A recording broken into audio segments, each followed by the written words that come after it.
Greetings, folks, and welcome to Channel Other Doc. I'm Jim. I use he/him pronouns, and today we're playing Medical Bay 3, a science fiction medical drama game by Nick Wedig.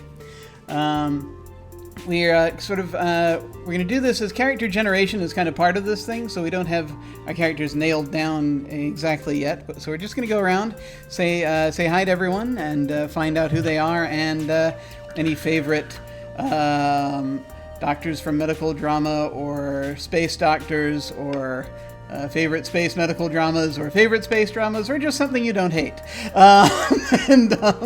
We'll start today. We have mostly new faces to the channel today, which is awesome. We are starting with Jen. Hello. Hi, I'm playing Dr. Sam Thomas, and I was saying before, my favorite potential space doctor was Deanna Troi, because I want there to be a space psychologist. I just think that's so cool, and I don't feel like that actually bore itself out in the way that it could be, but my headcanon, Deanna Troi is my favorite space doctor. Sweet. What are Sam's pronouns? They them. They them. Awesome. Okay. Cool. And so I can just reactivate that right there, and it'll be there. Awesome. And let's head over to Dan. Hello. Hello. So I guess I'll start off with my favorite doctor. Space doctor is probably cheating, but Doctor Who. Mine too. I just love him, her now. So today I'm playing Dr. Uslov Fluvan. He's a he/him pronouns. I use he/him pronouns as well. And this is my first time on stream playing RPG, so that's probably why I'm a bit nervous right now. No worries. Thank you so much. If you would go ahead and send me the spelling on that, and I'll get it into the overlap. Oh, yes. Absolutely. And now let us head over to Belle. Hello. Hi, I'm Belle. I use she/her pronouns. I'll be playing Dr. Mel Lowe, who also uses she/her pronouns. And I'm a very unfaithful watcher who flits from show to show, so I don't really have a favorite. I like Scrubs, but I'm very big into medical and space documentaries, so I want to see how those can go together. Awesome. And Mello is also she/her? Yeah. Awesome. Okay. Cool. And now let us head over to Hawkeye. Hello. Greetings, everyone. I'm Kentucky Hawkeye, KY Hawkeye. I'm he/him, and I will be playing Dr. Harold Rivaldo, he/him. My going way back in time, back when we had to change the channels by hand and stuff. I would probably go back to shows like Medical Center with Chad Everett. Maybe if we go something a little bit more modernish, maybe anybody from the cast of St. Elsewhere as well, and stuff like that. And this is going to be a lot of fun. Have you heard about the St. Elsewhere theory of TV connectivity? That all programs that all of the TV shows that are linked with, and they're all the source of the imagination of the doctor's autistic son. Yes. Yeah. I mean, it even links I Love Lucy as part of it, made up in his universe. It's so good. So good. Awesome.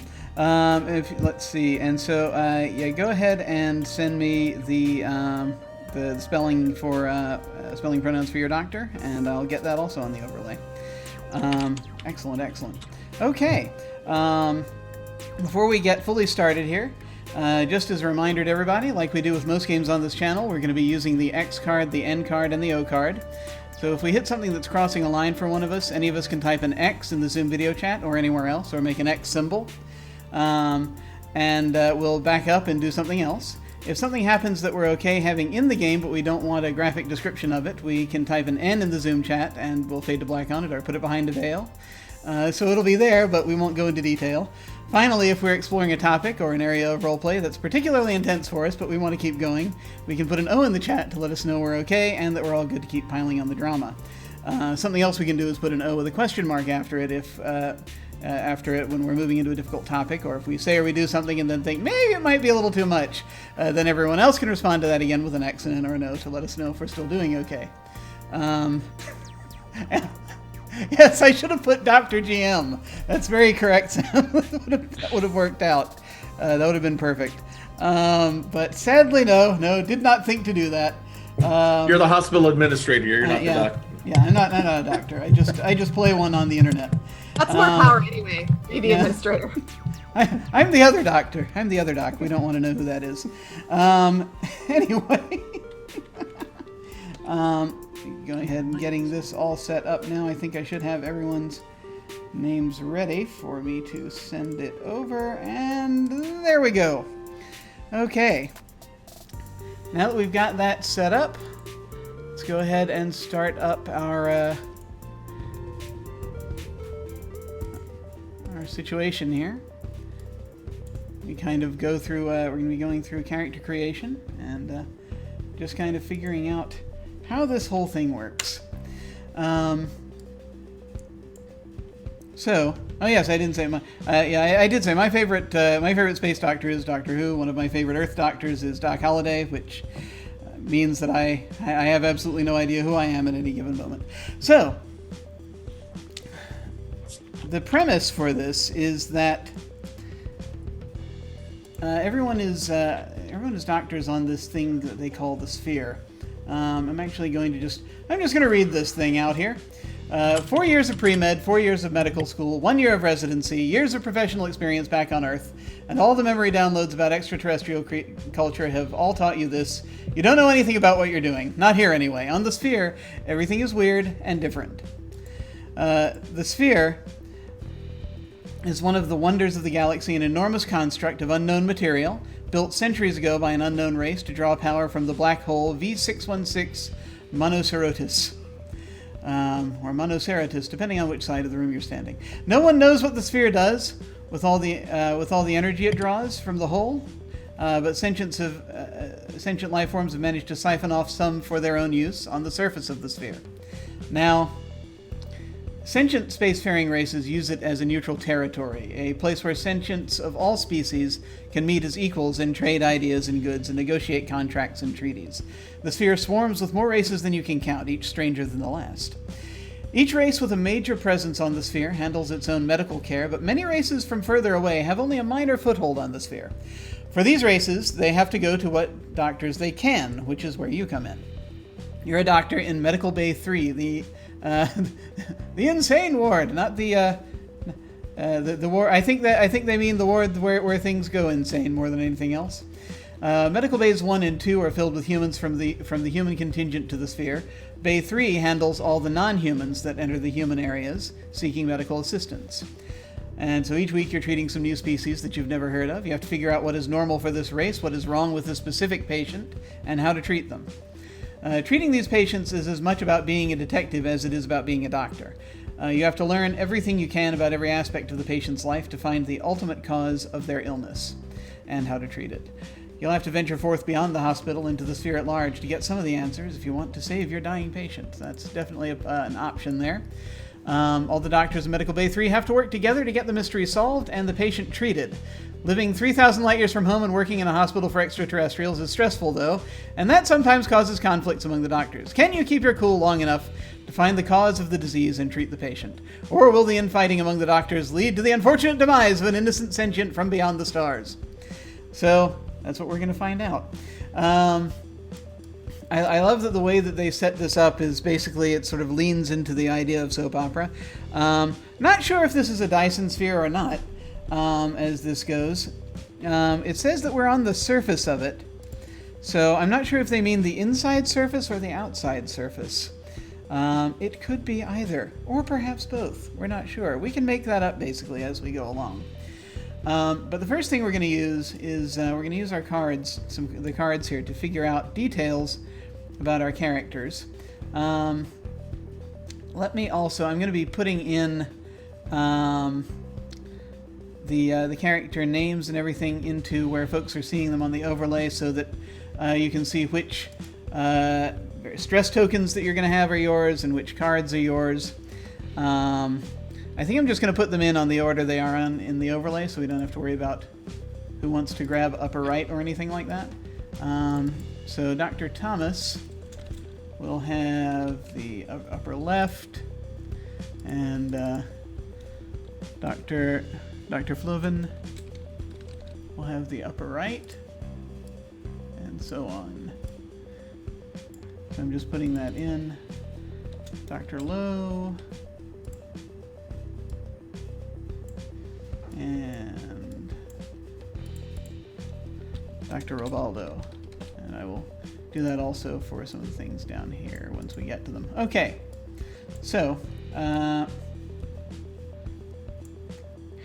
all the cards have a fate question on them, but we'll deal with that in a moment. So I'm going to go ahead and deal these cards out.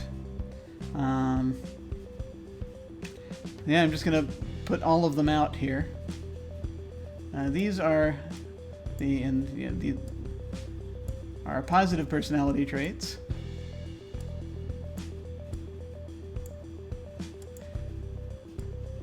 And then there will be negative personality traits, and I believe the idea is you take one of each.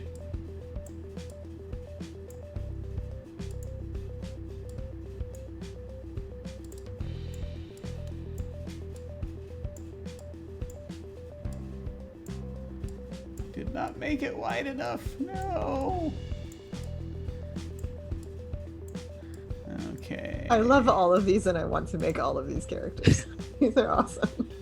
There we go, and that should be all of those. And now the negatives.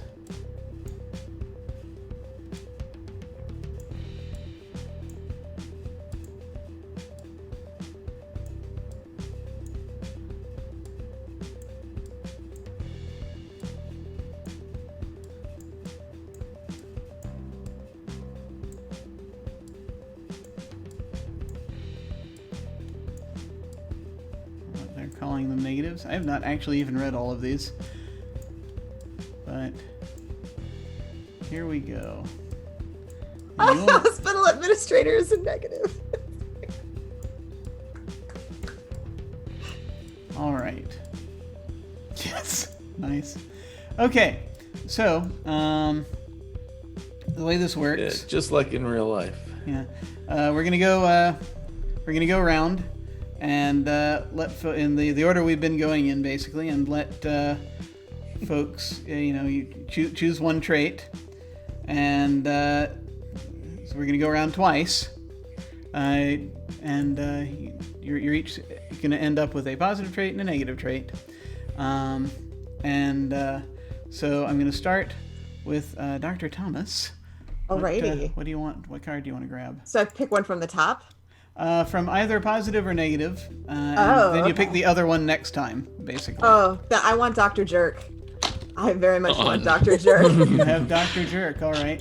I don't know am I moving the card or are you? Because I'm just claiming it. So if you want, you can right-click it and hit Take Card, and that'll put it in your hand. I believe you, and it's not working. It's not? No. Hold on. Let me double check and make sure that I allowed you to do that, because if I didn't, that would be very silly. Players I can also draw have, cards. yeah, there we go. Player facing, face up. Okay, let me see I'm if I can. right-clicking my little heart out. Oh, it did a thing. So that was a left click. And you don't get a context menu when you right click on it? Nope. That's weird. Yep. Okay. Let me see if I can just give it to you. You are... I warned you I was going to mess this up. Oh, no worries. Just trying to figure out how It moved. to do the thing. Alright. That's interesting. Okay. So I'm just going to go ahead and put this down next to your Okay. next to your box, the box here, and we'll see if we can figure it out. That is weird. That it won't let you take the card. I'm going to make sure that now if no one else can take a card, then I need to adjust something in here, which is perfectly fine. We can do that. Discard pile, no discard time, face up, considered drawings, player sees there are cards, front of cards. Okay, yeah, this looks like it should work out. But maybe, just maybe, controlled by all players So you should be able to each move the cards around and grab them and stuff. We'll see. All right. Let's go ahead and move on. Dan, go ahead and grab one of the cards there. So you stick with negatives, or can I move up to the positive? You 'Cause I can have go an to idea. positive. Yeah, you can either one right now. I want naive young resident. Okay. See if you can right-click it and take it. No. When I right Okay. click it, I'm just able to move the screen around, but not the card. That's weird. Okay. There's some sort of strange sorcery that is happening with respect to how these are working. Let me see. I'm gonna try something. This is medicine, Jim. There's no such thing as sorcery. Go. We're gonna have to be I'm a doctor, not a blank blank blank like this Yeah. whole time. Go ahead and try one more time. I just changed something. No, it's No. nothing. Okay, that's very strange. Okay, let me also just. I'm gonna do something. I'm going to breach protocol real quick and try using my other self to grab one of these cards and see if my other self that's a player can do it. My player self cannot do it either. Okay, so there's clearly something has happened, and I can't even pick them up. You know why you can't pick them up? I just figured out why you can't pick them up. I've just figured it out. I need to be putting them on the correct layer. Oh, Details. I need to make sure. Okay. So here's how we're going to do this. Let me go ahead and grab all of these. And I'm going to go ahead and... Yep, I'm going to go ahead and grab all these. And I'm going to put them on the token layer.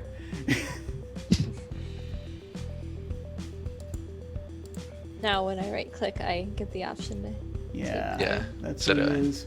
I'm going to put I had to put everything on that, but that's okay. I'm going to put the names and everything back on the map layer. Now that I know what's happening, it's all better. And so yeah, you can. So you should now be able to grab that card, right-click it, and pick it up. yeah, I am. Awesome. Okay. And I'm just going to fix that one other card that I dragged out of the way as well. There we go. Okay. You should be able to do that now. So yeah, Jen, you should be able to grab that one as well. Okay. And so yeah, yep. So you should be able to right-click on it and take card if you wish. If you want to put it in your hand, or you can put it down under your thing there. That's perfectly fine. Okay. Now that we got that together, let's move down to Dr. Lowe. Go ahead and you too can grab one of those cards if you so desire. Sure. I think I'm gonna take the martyr for my Mark? positive. Awesome.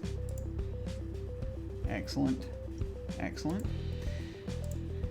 And then that's down over to Hawkeye. What? All right. what do you want? Oh, just for fun, let's go for Mr. Know-It-All.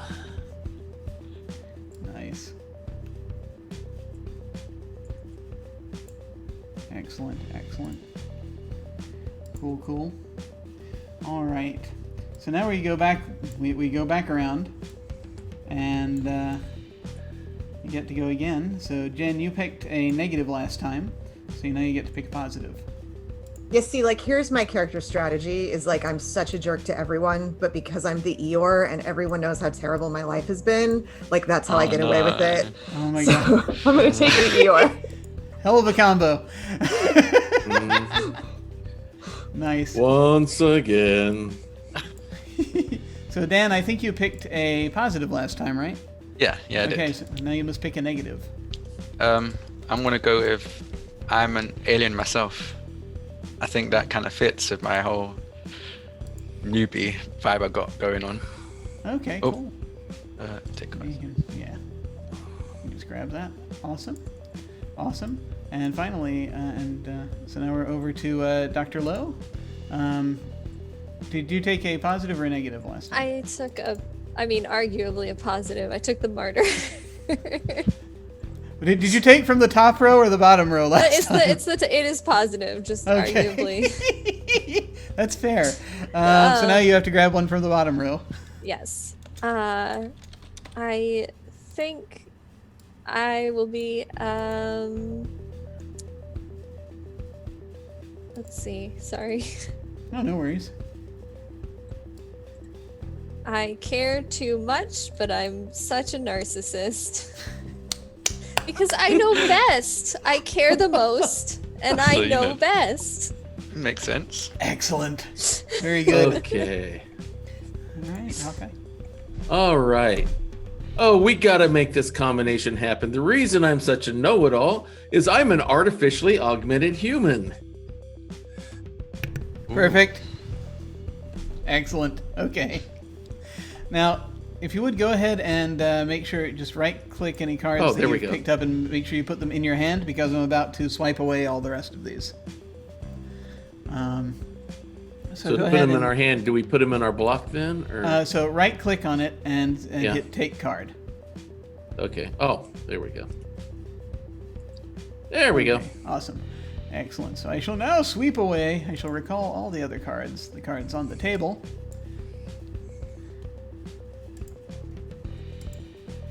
And I shall now banish these two decks. And it's time for the skills. Oof.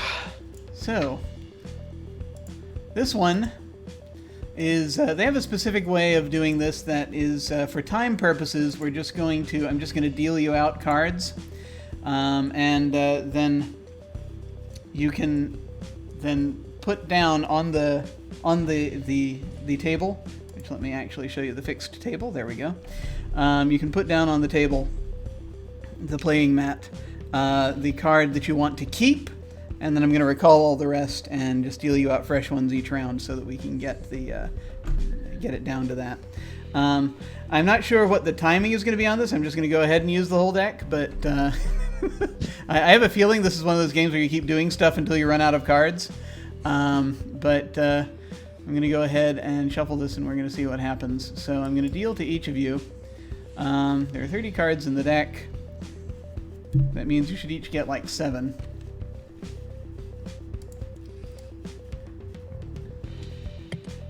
And I have to make sure I'm not dealing any to myself.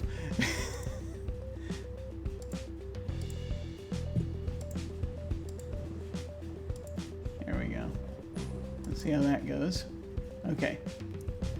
And so first off, you pick one of those cards that you want to keep and drag it out and put it into your area on the playmat here. How do we look at the cards? You click on them. Yeah. You should be able to click on the little cards down sort of over, just over your name in Roll20. Oh. Yeah, like you see a 117. Ah, yes. Okay. Yeah. Then you just scroll down. Got it. Thank you. And once everyone's got their card down that they're keeping, I'm going to go ahead and snatch them away, and we'll reveal. Let's see. How do we read Oh, the it cards? there it worked. Okay, there it worked. Okay. Click on them. All right, there we go. So you're going to left click and drag the card that you want to keep out to the dealing area. Right. I can't see what the cards say. Oh, you can also you should be able to click on the card itself and and it should show you what it says. Oh, it told me I'm stealing it. And I clicked on it. So I guess I'm stealing 2 mystery cards. Hmm? Yeah. That's weird. Unless you're clicking on someone else's. Maybe I am by mistake. Yeah, if it says steal a card, that's usually only when you're clicking on someone else's. All right.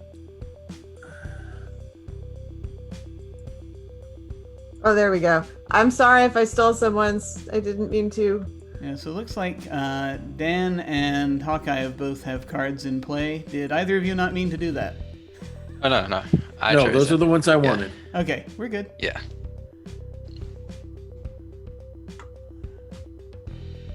I'm in the wrong square. Okay. So Jen, all you have to do is just from the cards that are in your hand, Got it. those 7, you just pick one, drag it out. And that's the one you want to keep. Oh yeah. Yeah, guilt trip sounds right about perfect. Awesome. Okay.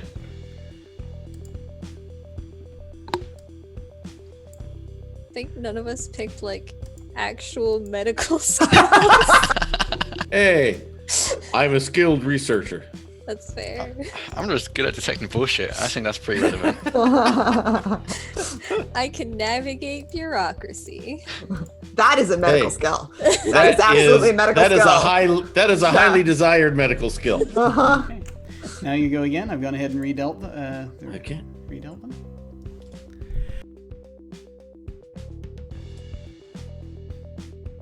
Oh, I gotta take this one.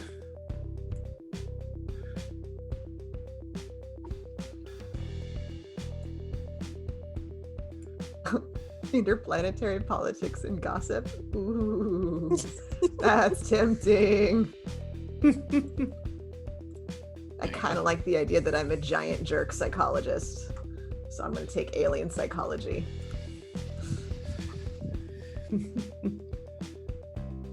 I had to go with pharmacology. I couldn't resist it.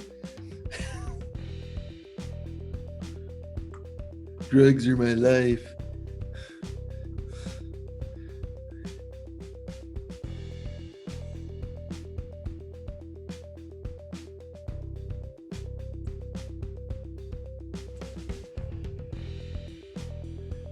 Are we shuffled again? Yep. Well, I just dealt them. I just redealt. I'm sorry. I was muted that whole time.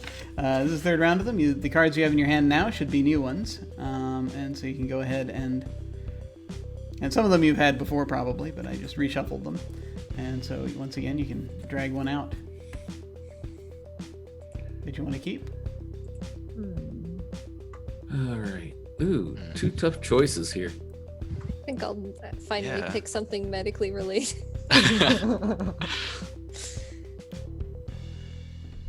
Okay, we'll go with that one. Go with this. I hope I can get that other one again. I'd like it too, but gotta go with this one first. Mm-hmm. Okay, recalling. Comparative anatomy. Shuffling and dealing.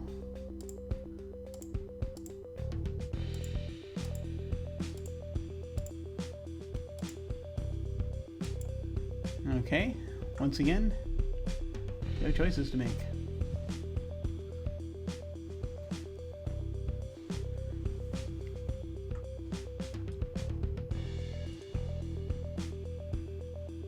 Oh, wow. Medical term I've never heard before. I'm excited. Which one's that? Otolaryngology. Otolaryngology. yeah. Otolaryngology. Yes. What Mhm. fun. What fun.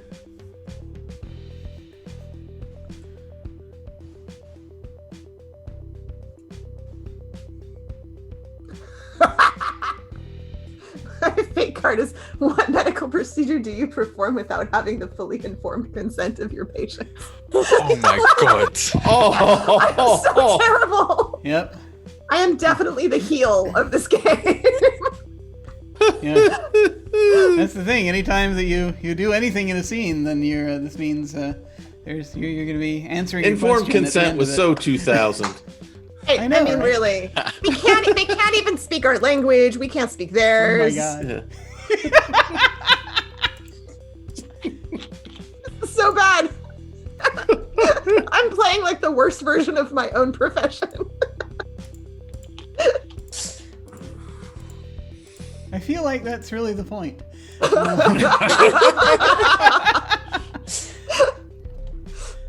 ahead and pick one.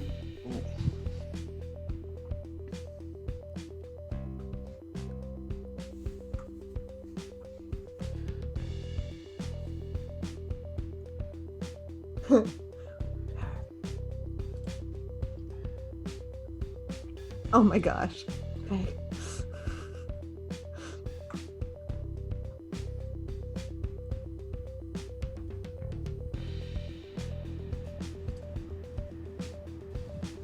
Oh, why not? Let's pick something that's non-medical this time. Okay. Now, this is going to be your final choice. You're going to each get 2 cards. You get to pick one, you get to keep one of them.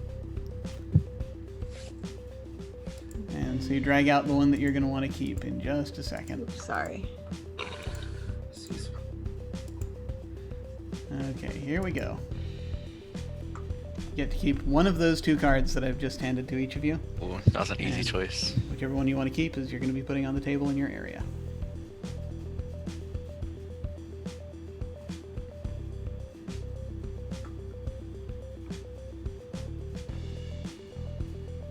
I'm going to be a manipulator. I need some information to use to manipulate. Oh, I got that one that I otolaryngology. Laryngology. I Actually, don't no one knows how to under- pronounce that. This last sentence. So you have to 3 unrelated subjects for every, like 2 to 3 unrelated subjects for every species that comes into your office. I guess that's probably what they meant. Yeah, it's. In other words, you got a huge variety. Yeah. Okay, I'll take that one because who knows. Because not everybody's mouth is the same. Yeah. Keep in mind, this is still a playtest document, basically, we're running from, so that's basically. Yeah, what we're gonna do. how do I read this sentence? I don't know. Understandable. Okay, so those are all your skills. So you can now feel free to take those cards back up into your hands, and those will be the ones you'll be holding on to. When the time comes for you to use one, you'll be putting it back on the table, and we'll be answering. We'll be answering questions on them, typically at the end of the. I believe that's how that works. I'm going to double check. Okay, let me go ahead and put this away. Let me go ahead and hide the skill deck away.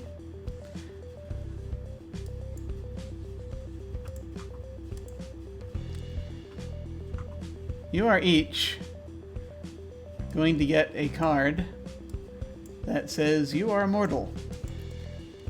This is the last card that you have to play. So if during the course of this you're almost about to run out of cards, this is the last card.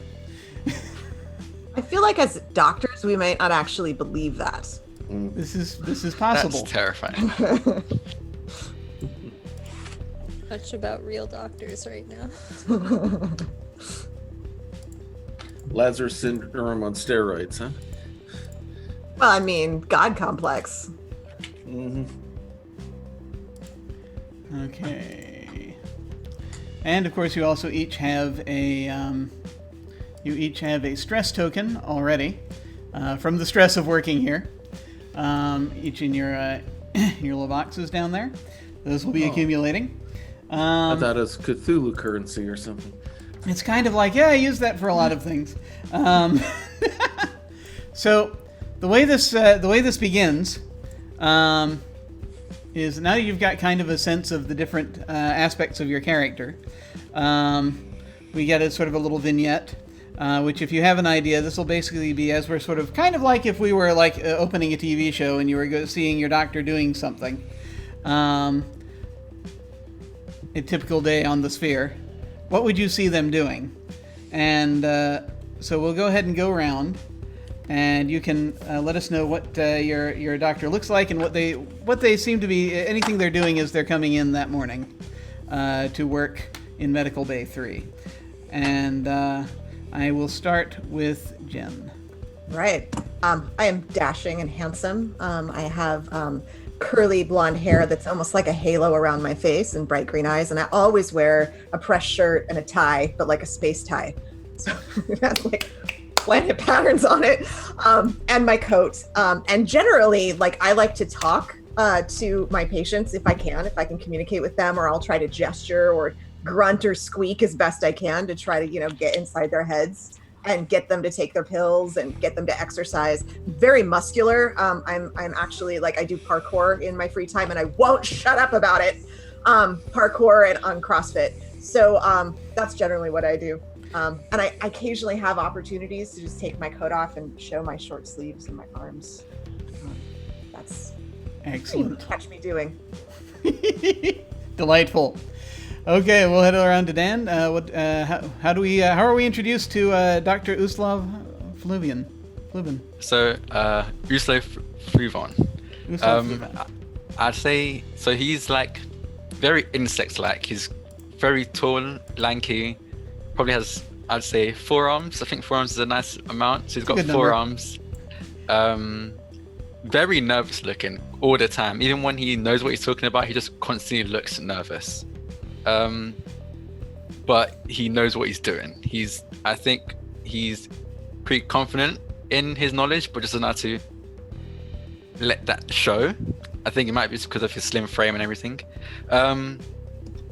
He's very anti-physical. He doesn't like doing anything active. So hearing all about parkour from Dr. Thomas, I won't be surprised if maybe Dr. Thomas tries to invite him sometimes, get him to do it. He's absolutely against it. You're gonna get ripped though, like just ripped. I don't need to get ripped. Everyone needs to. Okay, fine. I mean, if that's all right. I mean, just if you want to be lazy. Well, I'm not being lazy. I just don't. Yeah. You know, I get it. Awesome. All right, we're going to head over and see Dr. Lowe. What do we see of Dr. Lowe? So Dr. Lowe is like I'm like a very short, round 40-year-old lady who's always bringing in, different home-baked goods for, all the office staff and all the nurses and everyone working there, just up in everybody's business, but in like a nice, patronizing way. It's so good that you do CrossFit, but make sure you're hydrating, put on sunscreen before you go outside, don't overwork yourself. I know you're doing your best, but your muscle sprains and tension can be really bad, and all that, just very, very like motherly condescension. I was gonna say we all call you Dr. Mom, don't we? As I go about the day. And very one of those, oh sweetie, let me do that. Like I know what to do. Careful not to look directly into the black hole when you're out on deck. Very much beautiful. That's me, the middle-aged Dr. Mom. Excellent. All right, and then we see Dr. Harold Robaldo. What do we see? Yes, Dr. Harold Robaldo here. He's probably early 50s. He's seen it all and done it all. Just ask him; he'll tell you. Kind of think about with the old Underdog cartoons, the vignettes they had with Commander McBragg. That's his character. If he hasn't done it, he will tell you stories and stuff to make you think that he has. Perfect. And he does it. I mean, of course, he's with his gray hair and his older looks and semi-authoritarian voice. He puts on the impression that yes, he has done it. And how dare you question about it? After all, I've got all these implantations in here that obviously give me the superior intellect, even though he didn't get it because he qualified. He got them because of some political connections more than actually being one who actually needed and deserved them. Nice. Excellent. All right. So we're going to be zooming in on Medical Bay 3.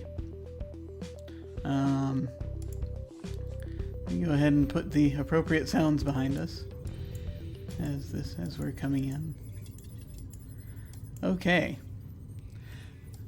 So we're going to be zooming in, and first thing we're going to see as we come in is that you're there. You've been on shift for a little while, and there is this sort of cry. First of all, is that there's someone is someone is coming into the ER.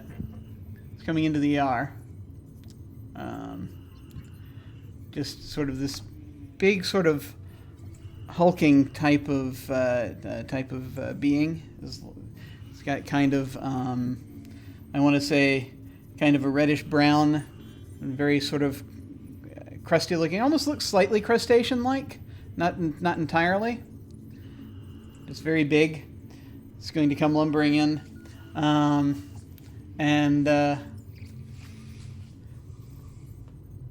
sort of just very, very tensely, sort of coming in, sort of behaving in fits and starts as it's like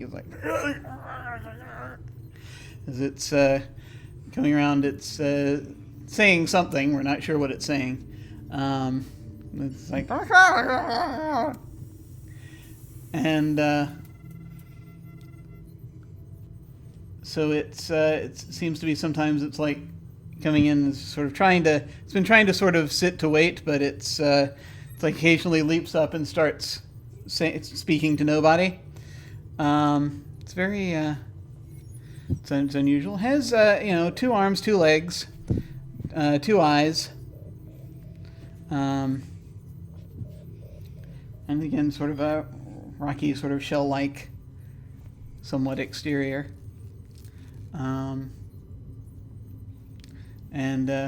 So the first question is, what would you like to do? Mr. Smarty Pants, do you speak lobster? I speak several forms of exotic crustacean, but lobster was not in our curriculum. Because we appear to have a lobster, possibly a rock lobster. Do you know how to communicate with it? I can certainly try, and I will go up and try to see if I can interpret any kind of body language that he might be doing. Okay, so the way this works, and this is a diceless game basically. So if you're using one of your investigation abilities, then you can just lay it down and that'll do it. If you're not using one of your investigation abilities that would apply, if you don't have one that would apply here, you can perform an investigative action that you don't have the skill for, but you will gain a point of stress for doing that. Do you have anything that would apply? Here? Not sure. Comparative Galactic Traveler, maybe. Maybe in all of the travels that I've done and all the various species I've seen most of them, I believe. That might apply in this case. Let's see.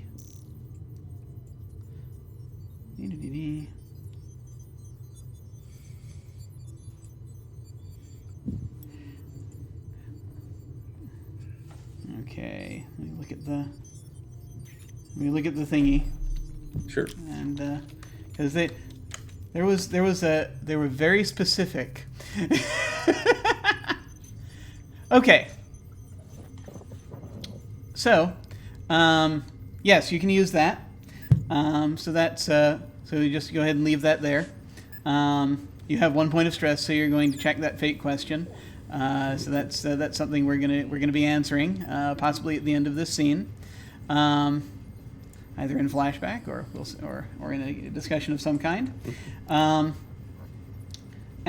So yes, you've figured out that this is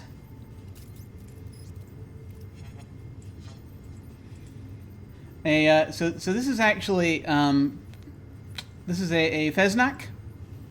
Of course. Which there are the thing about the Fesnak is that they actually have a they have kind of a hybrid situation going on. You don't actually have to take. I'm sorry, you didn't have to take that point of stress that was there because you're using the ability. That's right. It's because I used the ability. So if I hadn't used the card, then I would have had to. Okay. Sorry, my mistake. Oh, no worries. Yeah, no. I have to double check myself.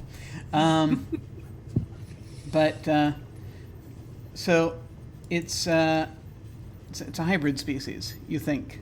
Probably. This one, I mean, there's a chance this could be just one of the native ones, but it's probably a hybrid.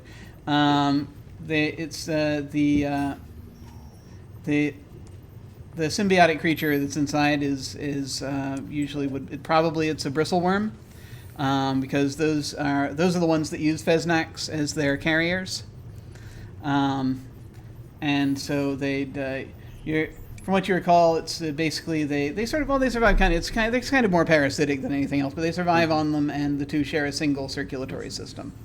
Okay.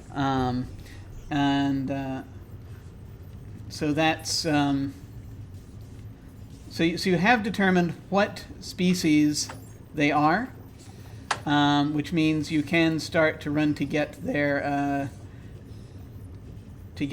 information from. So someone can now, if they want, try to get the file on these creatures or the Quaid diagram from the hospital administration. We have an administrator among us. One of you does the paper pushing. I believe that would be Dr. Mother over there. Dr. Mom?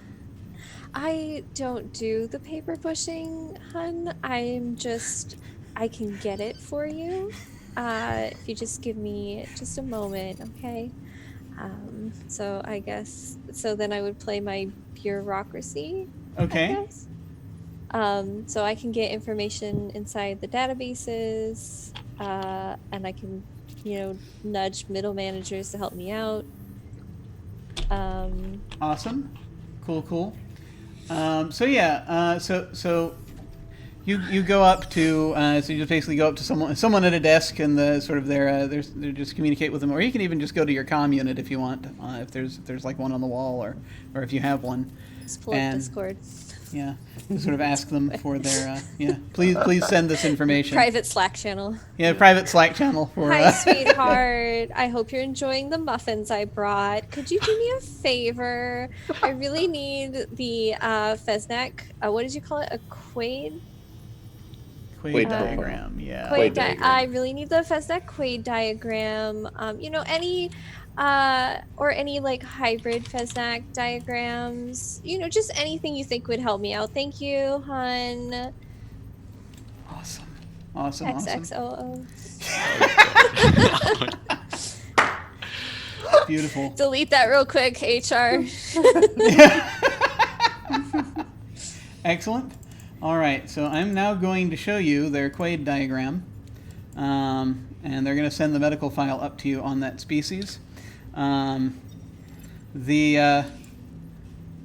thing here that I will need to probably apologize for ahead of time is the complexity of this thing, because they are it's a little I think it's designed to be a little confusing. I'm just going to put that out there. But what I've done is you should now be able to see that under handouts. So if you go in Roll20 up to the journal tab, which is probably going to be like the second tab for you on the upper right, you should see Quaid diagram under there.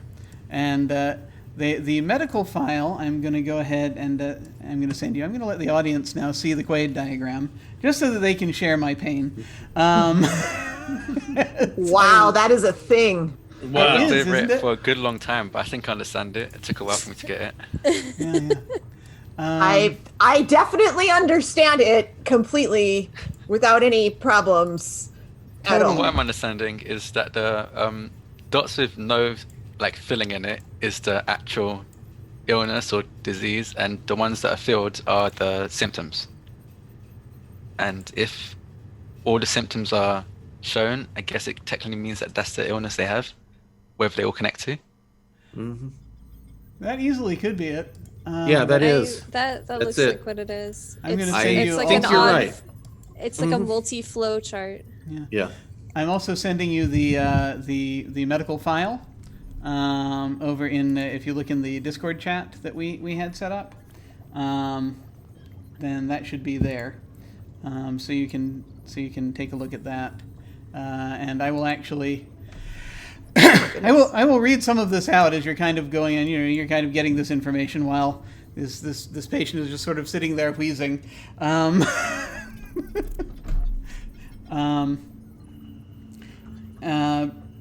The main thing is the bristleworms are, it says, an interesting specimen of different evolution dependent on unusual environments. Bristleworms and Vesnax are actually two species, one fully sentient and one semi-sentient. They form a symbiotic relationship. And it goes into some detail about how that came to be and their environment. And sort of a little bit about the caste system that they have that sort of describes, who they are and what they're doing. And so that should give you the basics on that for you to look at your leisure.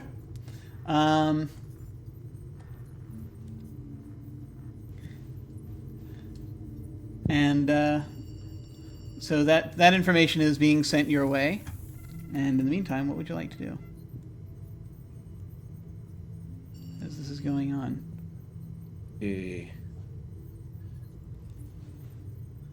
I'm gonna wave in front of its face and sort of snap and go, "You on something? How are you doing over there? Did you take a thing? What are you?"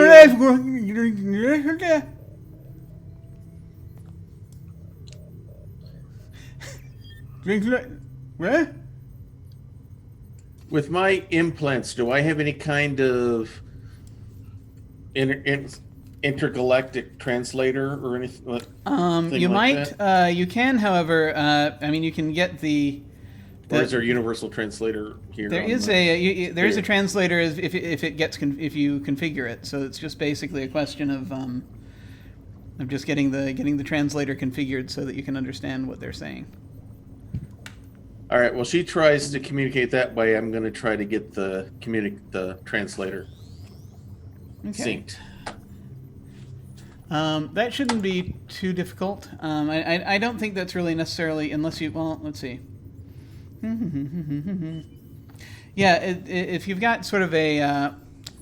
It could be a translation device, or it could be just. Do you think it's a translation device, or something that's just inherent in Medical Bay that it'll pick up and sort of give you feeds in your ears? Or what do you if think? this is up to date, it would have that to do it automatically. But knowing medical facilities the way I do, we probably out here in the galactic frontier probably do not have the most up-to-date technology. So I'd imagine it's something we have to switch it. We have to select and turn on. Okay. So, sorry, I'm just checking the list. They gave me a list of a lot of things. So, what I think we're gonna say is that I'm not gonna call for a skill use on this one. You just basically will go through, and eventually you will you'll sort of if they either have like get the settings on it. All right, Fluvian, Fluvians, Phoenician, Philinudian. Oh, here's Flexian. Okay. Yeah, worms, Fluvan. Yeah, I looked up for like, yeah, you called?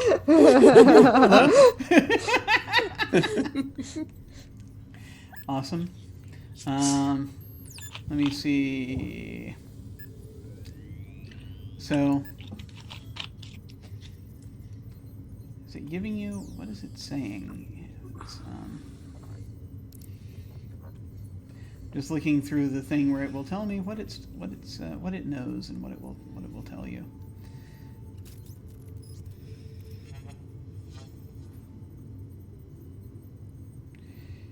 Okay.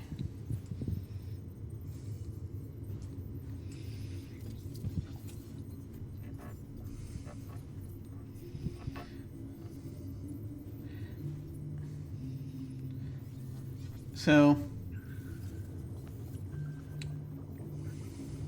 it's you get this sort of coming out, and it's going to just sort of be like let me see if I can explain what its symptoms are.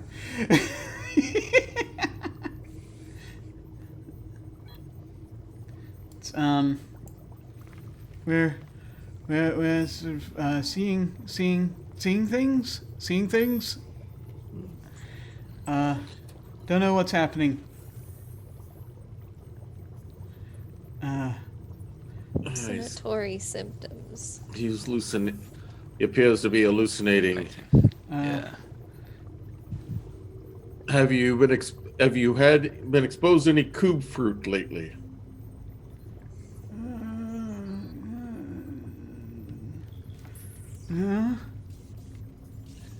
All right. We should probably bring this individual back into an examination room since we're doing this in the lobby. Probably a good idea. I mean, nobody else cares, but okay, sure, if we have to. I feel like it do might this make the other the patients right way. uncomfortable. Yeah. Just because we're Bay 3 doesn't mean we have to do this like all willy-nilly. Yeah, I mean, it does kind of, but Yeah. sure. Willie and Nilly got fired last week, so we don't have to worry about that. Oh, God. They were so We annoying. ran out of funding. Yeah, I've been covering a lot Oh of my their stuff God. as well. Yeah, no, I don't miss them at all. Okay, let's. Hey, crazy lobster guy, just come back with us. Wait, could you? I don't think we should call him Yeah. Crazy Lobster Guy. I'm just Excuse me, being what's real. your name? I like to be real with my patients. We're just being real. We can be real polite. Cadalexis. Cadillaxis. Cadillac. Come with me Plus to examination room. Lexus. Come with me to examination room 4. Gets up. Starts coming with you. Starts coming in. By me, he means us. Just Yeah, we're working. we're just a gang. We're gonna let's have a team approach, team. All right. So that would team. be the name of the bristleworm, according to the med file. Cadillaxis. Catalysis. Cadillac Lexus. Close. Good job. Good good effort. Thanks, Mom. He's sort of Yeah. just looking at you. Dr. Mom. You are one. Nods. And I point to Dr. Ribaldo. He's the bristleworm. It's a metaphor. It's all right. Don't worry. You don't have to get it. Okay. I'm gonna use my psychology card Okay. to try to discern what might be causing these hallucinatory symptoms. I think I just move it onto the board. Yeah. Yeah, you move it onto the board into your section. Okay. Eep. I understand the functioning of inhuman minds and can analyze when they're just a normal functioning member of an alien race with very different behavior. So, trying to figure out what might cause this behavior in a Fesnac bristleworm symbiote. Awesome. Let me check here. Extraterrestrial psychology, alien psychology. Okay. Yeah. So, as you're sort of examining, you get them sat down in room 4. What do you? I guess you sort of have them positioned right now in one of the chairs in the room, and you're kind of you ask sort of a series of questions. You're sort of trying to figure this out. It seemed like I'm really trying to like bond with them and be like real, like, okay, Yeah. dude, like it's cool, it's all right, we get okay. you, it's all right, it's nothing to be ashamed of, it's all good. Like, let's just, and I mean, it's like I'm trying to be cool, but I definitely come across pretty condescending. Absolutely. Yeah. But you sort of start to figure out that its two brains might be disagreeing with each other. So one or the other isn't functioning properly. And so whichever one isn't functioning properly is causing the other to misinterpret the information and hallucinate. I want to sit with it and ask it a few questions as well. Sure. I'm assuming he understands everything we're saying, right? Got a translator and everything. Yeah, you've got the translator in the room, so you can now, you now speak back and forth to it. So, Cadillaxis, have you eaten anything odd? Taken any drugs? Intoxicants, anything like that?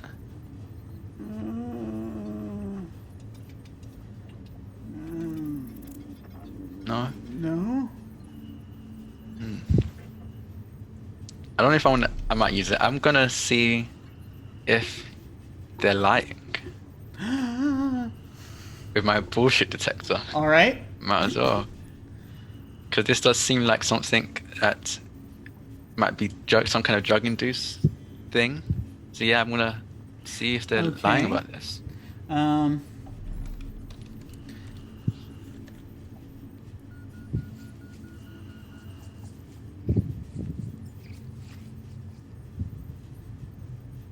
So, thus far, and now this is still in play as we continue this conversation. Thus far, it doesn't seem as though they've lied about anything, as far as like eating anything weird, or having done any drugs that any sort of intoxicating drugs, that kind of deal. As far as as far as that goes. I think Yeah. we might need some kind of scan then. I have something called N-ray imaging. Is that like an X-ray thing? N-ray imaging. So N-ray imaging. Yeah. Because you might have to check out what their brain Is to activity check is like if right there's now. anything unusual. Yeah. Inside them. So it depends on what part of them you want to scan. Yes. I was wondering if it's more like X-ray or MRI scans. What? Kind of, yeah. Yeah, it's sort of like an MRI type deal. Okay. But it's more focused. So you kind of have to sort of decide where you're employing it. Before we do, does anyone else have any ideas of what might be wrong here? I would like to do. Dr. Ribaldo would like to do a quick physical exam on him. He wants to see if he can tell how long it's been since the symbiotic implant was placed. How long's the bristleworm been there? Okay. So what kind of exam are you doing? Probably do an initial physical exam at first to look for. I would imagine there's a standard location on the body where the entry point happens, and how well healed that wound area is, Okay. and maybe evidence of the bristle type to tell what cast it is.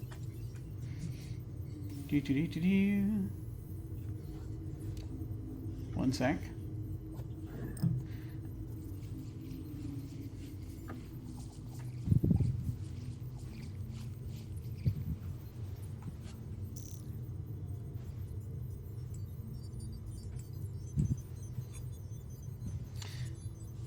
So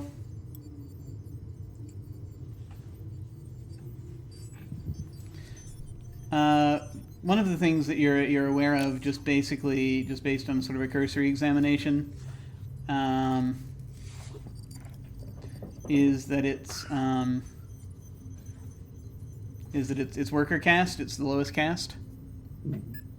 Let me see here. And I'm sorry. So the initial exam that you're doing is basically just sort of a general.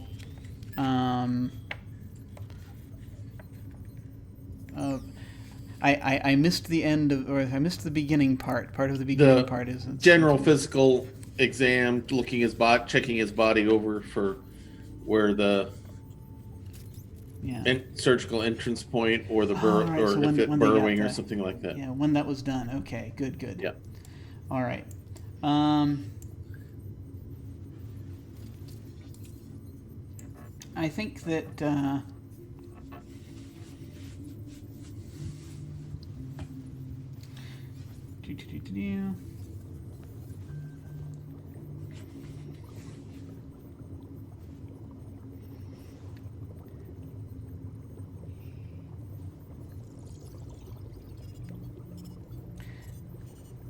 I'm just trying to see when that was, how long ago that would. It would have been a while ago, based on just sort of eyeballing it. Mm-hmm. So it's not been recent, so it's probably not a case of host rejection. Yeah, they just start having like a domestic quarrel. Like they don't, like you guys just need to get along. That's what you need to just get along. I Stop don't think friggin' it's arguing that with each other. simple, That's Dr. Thomas. that's that's just how you do it. Like maybe one of you just needs to shut up and the other needs to listen. I don't know. Does anybody know how I don't never really had Yeah. I've never really had a relationship that worked for very long. I just always it never really seems to work out for some reason. Does anybody else Yeah, I understand how wonder to like why. get there? Yeah. Symbiotic relationships are a lot more nuanced than just a standard relationship. They're actually physically, psychically, and otherwise and physiologically bonded to each other. It's not kind of a if if if this then that. It's kind of they're a full collective together, even though they are two separate entities. They are one mind and body per se. Well, they seem like one like pissed off mind and body right now. So Yeah. get them It talking. don't seem to be syncing right.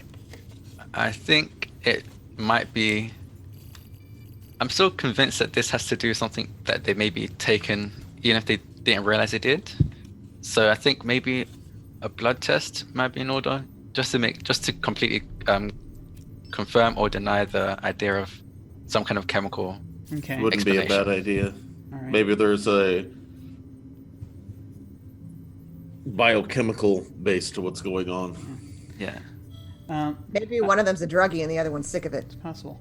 I will say, as you're kind of been sort of looking it over, does anyone who's been looking closely have the skill comparative anatomy and orthopedics? Anything? Yes, I do. I have. Okay. I have both.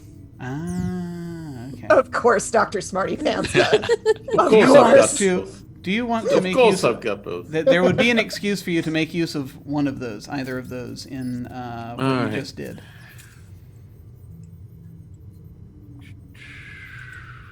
I will go with the orthopedics. Okay. All right. I can use both surgical and non-surgical techniques to identify and treat trauma and diseases of the muscles or skeletal system. You're not seeing any signs of past injuries as well when you're examining, but you're looking through the exoskeleton, and you find near the ear there is a credit chip of the sort that they use to. It's used by that you think is used out in the market. Right. From folks to sort of identify employees. So that's something conceivably that you could scan to get information out of, as far as just identity, that kind of thing. Yeah. In the meantime, I'm going to be to it. Like, have you tried exercise? Have you tried, like, you could do... I've got Dr. a Thomas, gym not- that you could... Yeah. Exercise I is mean, great, it's- Dr. Thomas, but it's not always the answer, especially It's- not. It's good for mental health. There's research behind it. But you could come to my gym. That might help. Dr. Fluven, do you think we should probably do an chlorstream labs to check on his metabolics? Yeah, I think that'd be a good idea. Mm-hmm. So yeah, I want to see if. First, I want to try drawing blood because I do just want to check. Excellent. I think would biochemists work here for that? Let me just check the thing. Yeah, absolutely. Yeah, so I want to draw some blood and just see if there's anything odd about it, if there's anything of a high concentration it should be, or lower concentration. Okay.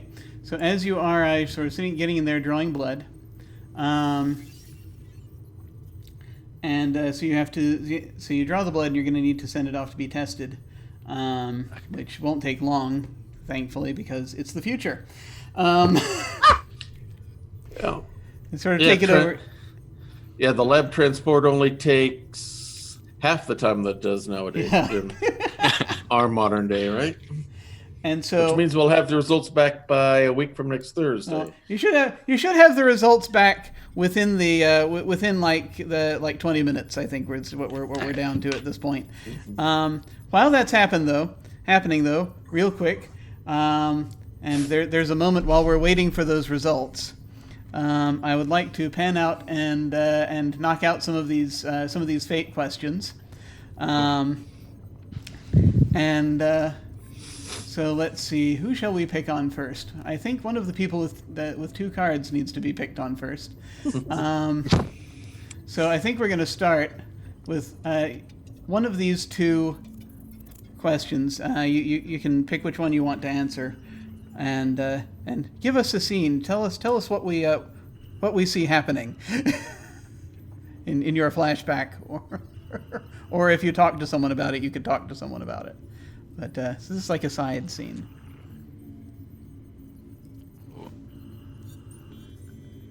So this is either what secret do you reveal that should have stayed hidden, or what human cultural touchstone did you abandon to take on an extraterrestrial tradition?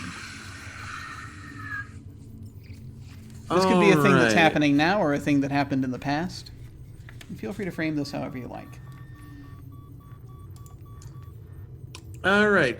For the orthopedics one, secret, I should reveal that secret is because of my curiosity with an interest in the augmentation implants that I have and things similar to that. Other symbiotic species have been a specialty study of mine, and when I was actually on a sabbatical, nobody knows this, but I experimented with other symbiotic types of implantation. Not the kind that our patient has, but some others that are somewhat similar. Turns out they did not turn out too well because of my humanoid body. They were instantly rejected, but it gave me a lot of insight on how these symbiotics work. They also might have just gotten sick of your stories. That could have been just an idea, just a thought. Or possibly they determined that they were just too inferior and that I was better off without them. Oh, that. Probably that. Probably that one. Nice. Okay. Okay. And so you've answered that question. And as we're sort of sitting through again, we're sort of waiting. I think I'm going to go to, let's see, who are we going to go to? I'll go to Dr. Flubin to knock out one of these two questions. Yeah. So you get either how do you lose respect for someone you admired when you realize they were lying, or what do you do when Earth's military tries to seize your research on alien biochemistry and turn it to bioweapons? Very, very dramatic face. I think I'm going to go the bullshit detectors one, because I think it could actually link to Dr. Ribaldo's one with the orthopedics. Maybe I learned about this secret that he experimented using symbiotes, and one of them I assume died through rejection, and I lost some respect for him, hearing that he did such experiments like that. Oh, so is there any visible reaction when Dr. Ribaldo says these, reveals this? Visible? I don't think there's any visible reaction. I definitely give him a look, because he's told so many stories. I'm not sure this one's true, but he seems so confident and sure about it that, yeah, I end up believing it and not really wanting to leave him alone, especially with this patient now. And so I think we might see you like either possibly writing about this in a journal or recording it to someone, or if there's someone like back home that you have, you probably are going to like be recording a message for them. It's like, can you believe? Yeah. Can you believe this guy? I thought he was great, but I'm not too sure anymore. Awesome. What we're gonna and on that note of uncertainty, I think we're gonna go ahead and take a break real quick, as we're at about midpoint, and when we come back, we'll see what the blood test results are, and find out if we can get any closer to saving this patient. So we will be back in just a few minutes. See you shortly.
We return to our medical bay.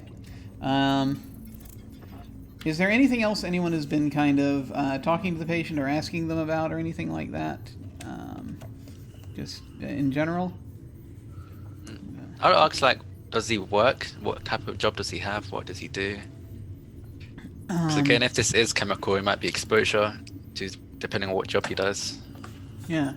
Well, something that you get also confirmed by the by a scan of their credit chip is that they apparently basically it's he sort of works for a fruit vendor not far from the hospital. Icterine's Jumentous case.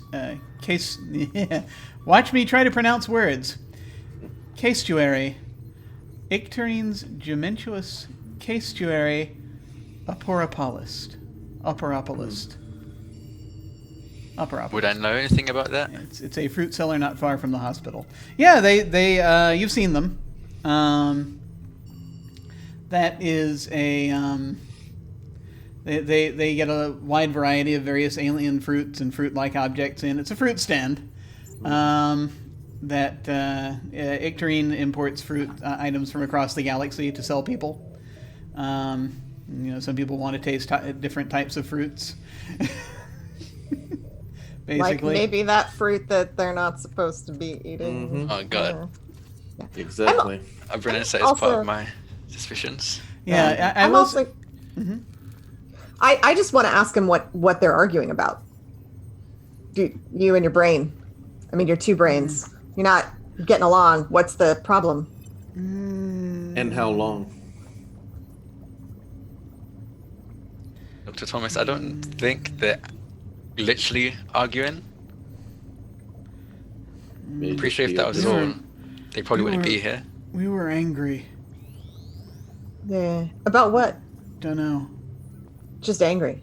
Yeah. When did you get angry?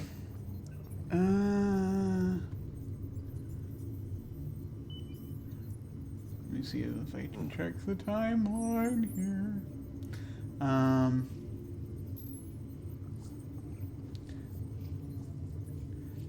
About last week, I think, maybe. That's a long time to be angry. I don't know. ICD-10 code, anger management. All right. Thank you for that information. So it was Shouldn't as far we as get you the can tell lab- that. Shouldn't we get the labs back first before we Yeah. start making misdiagnoses? You get the labs back first, then make the misdiagnoses. Oh, I'm a doctor. It's doctor diagnoses, not misdiagnoses. I don't know where he gets doctor diagnoses. Doctor jokes. Slav, as far as you can tell, thus far they have not been lying about any of this. Up to and including about not eating the weird fruit, which is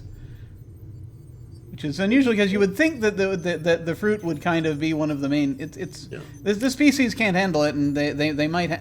You're not sure if they'd have it at that stand or not, but I mean it falls into sort of the. If he was being if Victorine was being foolish about it, then he might have some of that in. But it's kind of that kind of stuff. Generally, he doesn't want to bring in anything illegal, but. The blood results come back, and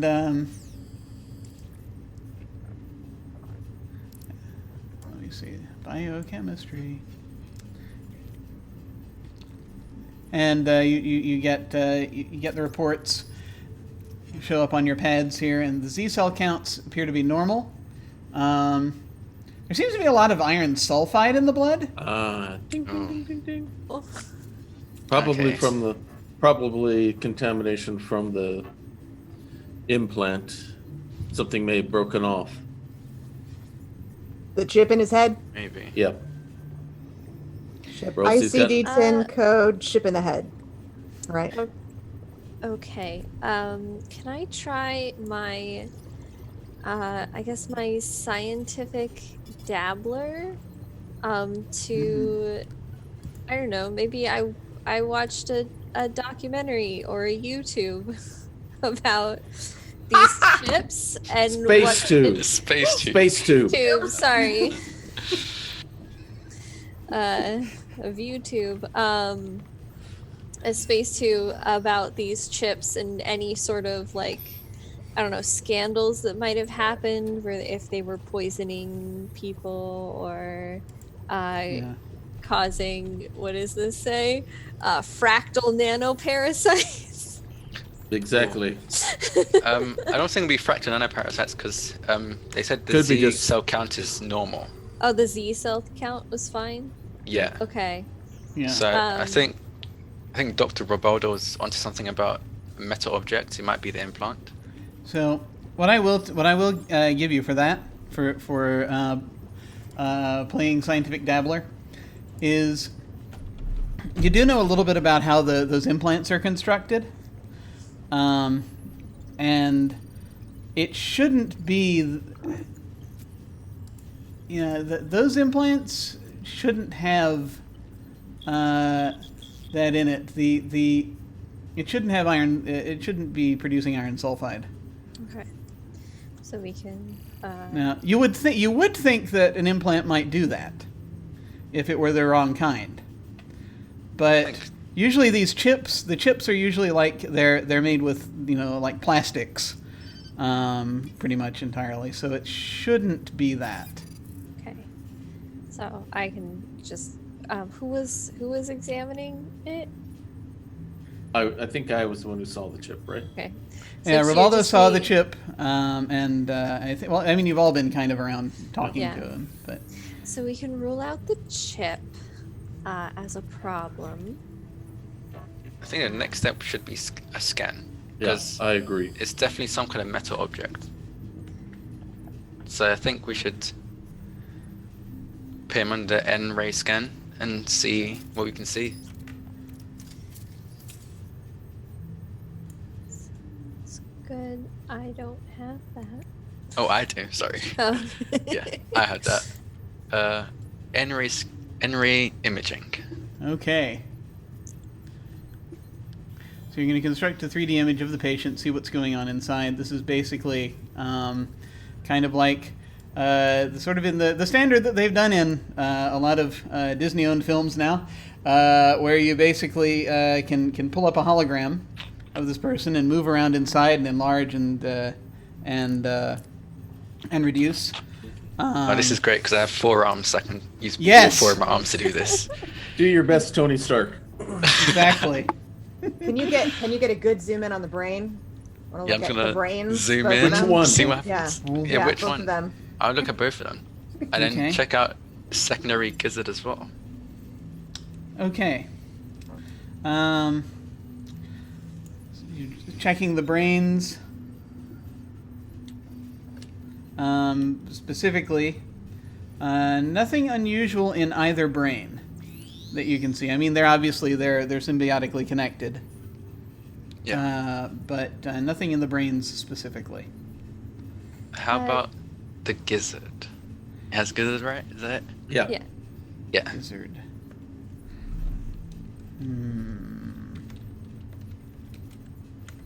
Jim is trying to remember which bit the gizzard. No, it's the secondary gizzard, Fluvon, Dr. Fluvon. It's the secondary gizzard. It's always If you the were- secondary. Keep Yeah, forgetting that. Keep if- forgetting that. If you were going to make gravy out of it, that's what you would use.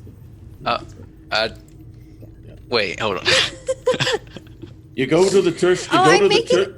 That You makes it always amazing. go to the tertiary Make- esophagus Digestive and turn tract. right, Okay. and that puts you Okay. at the secondary gizzard. Not Yeah, I Dr. remember Bob, that. I had your gravy. It's I amazing. remember that. It's so good. Yeah. So Thank you're you checking so out basically much. the abdomen and the other major organs sort of in that area. Most of involving its digestive system. And both gizzards. And nothing there.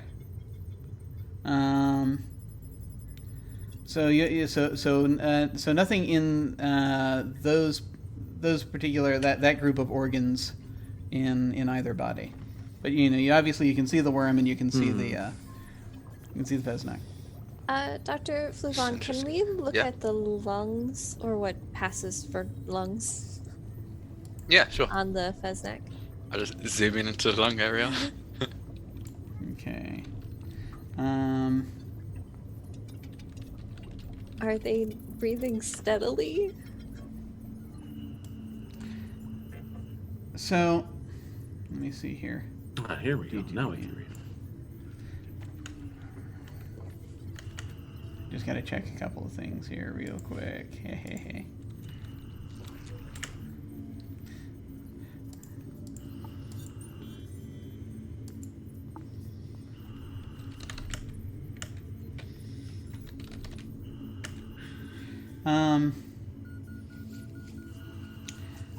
Yeah, basically their respiration systems are merged together, which is supposed to be the case.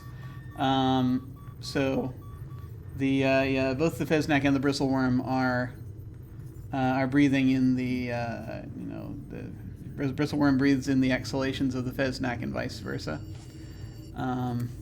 So they can survive pretty much in any atmosphere. They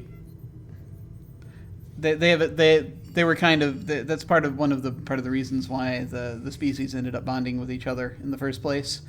So they can, because they have that exchange, essentially.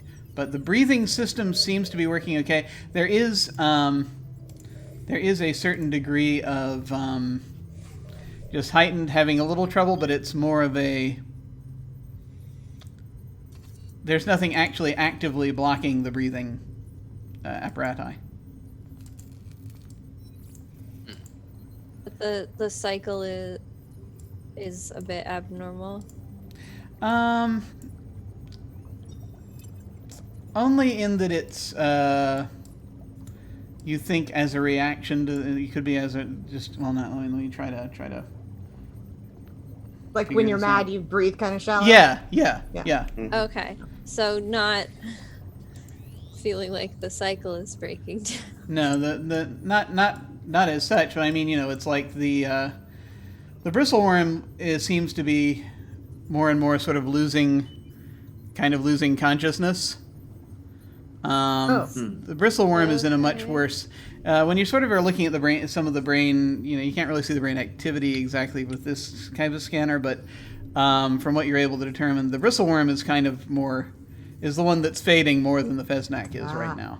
I mean, can I use my neuroscience to figure out what to give this thing to maybe like wake the bristleworm up a little bit so it can help communicate with us? yeah. While she does that, I want to check. I want to double check his body temperature. You can totally use your neuroscience here to sort of Yes. look things over and sort of do a scan. All right. Just to get a slightly better idea.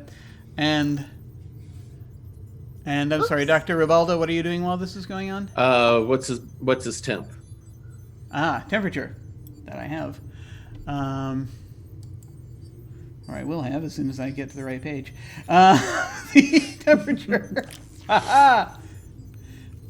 Okay.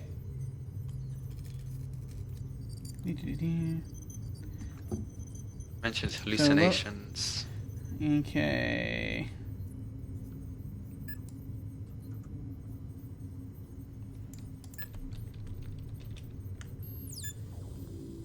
Yeah, the body temperature and yeah, here's the thing. The breathing is actually that I've been talking about, the sort of that's been coming out. It is actually a little. It's decreased a bit. It's slower than it should be typically. Again, for the reasons I was talking about, kind of like. But the body temperature has dropped. It's below what it needs to be, so it's not. Normally, it's like. The Fesnac has to have an internal body temperature of 185 degrees, and it's gone down. Did I find anything that I can give to kind of wake up the symbiote and get it to function a little bit better and communicate with us? Let's check treatments. One moment. Could just like give it an amphetamine, wake it right up. So. Before you do that, I will give you the results of your use of neuroscience. Your as far as just the initial. Do you do like a brain scan initially? Oh yeah, you do that? yeah. That's in fact, I asked Dr. Fluvan to zoom in to the brain, so we got some extra. Brain scan will show you can kind of you're interpreting the results as you're getting them. The two brain waves are badly out of sync with each other, and the processing of the bristleworm brain signal seems to be slowing. And the signals of the Fesnac from the Fesnac brain are being distorted by the bristleworm brain.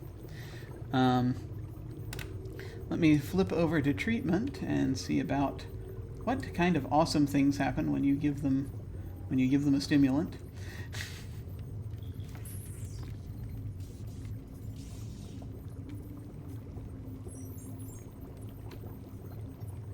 So if it's not anything bad. Inspiration cycle breaking down looks a bit Yeah, so scary. everything we've got is they've been seeing things. They have been having hallucinations. They worked at a fruit cart. Stimulants to boost metabolism. Here it is. Worm Oh, that's great. cognition of the worm is down. So I just want to check in here. Okay. Are you giving them anything? If I know something that I can give that'll get that other brain functioning a little bit better, I will. Like what I'm imagining, that like super long needle in Pulp Fiction. Oh, good. Like cardiac I'm gonna take needle? that super long needle in order to get to where the bristleworm is and just shoot it full of some like uppers. Yeah. I don't know if we should. Oh no. Okay. So a few moments Wow. after you do that, an alert starts going off. Well, damn. And you can tell that as with the scans that you've got going on that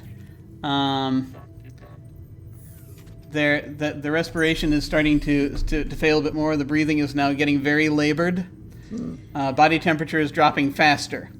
Yeah, as far I would like as to make a judgment call. Yeah, I think I Yes. know exactly where you're going. Let's prep for surgery, shall we? Yeah. Oh god. Okay. Emergency I'll- surgery stat. You I taking guess the that's worm my out? domain. Yeah, we're gonna have to separate. We're gonna have to separate it. You sure this is? When in doubt, cut it open. I don't like that philosophy at all. The respiration cycle is breaking down. They have to be. yeah. You think that they've got like about now maybe about 4 hours Oh before god. Do it's not in gonna- my Yeah. in our knowledge of all of this stuff, how can the brittle worm last for any particular time outside of the host body? The One moment. bristleworm was the one that was failing and messing with the Feznak. Yeah, it'll keep the so the thing is, you don't think it's going to help the Feznak taking the bristleworm out. You can keep the bristleworm alive. If you put it in a room with what it needs. Mm-hmm. But it's the Feznak's the one that's having the reaction more than anything else with what's happening to it. So that's probably not gonna. It's not gonna save the host. Dr. Thomas, I don't think that was a very good idea. I'm gonna try and stabilize them with emergency life saving. Emergency life saving. Yeah. Okay. So you want to? This gives them enough time to actually figure something out and be treated for what they actually came for. Okay. Work in emergency rooms, stabilizing the dying so that they can be diagnosed and treated. Okay. Because 4 hours is not very. 4 hours is not a lot of time. You can probably buy a. You can buy a little bit. It's You you can watch still. a movie. You can go to dinner. Yeah, you totally can. There's I can plenty do. of time. I can do some research to figure out how to save both using my research Yeah. card. Okay, so you've so Dr. Fluvin, you've worked on you get something in to basically try to help with the temperature. Yeah. So What I do you think what do you do to help with the temp? Give me an idea. What is it you have done to the patient to help stabilize them?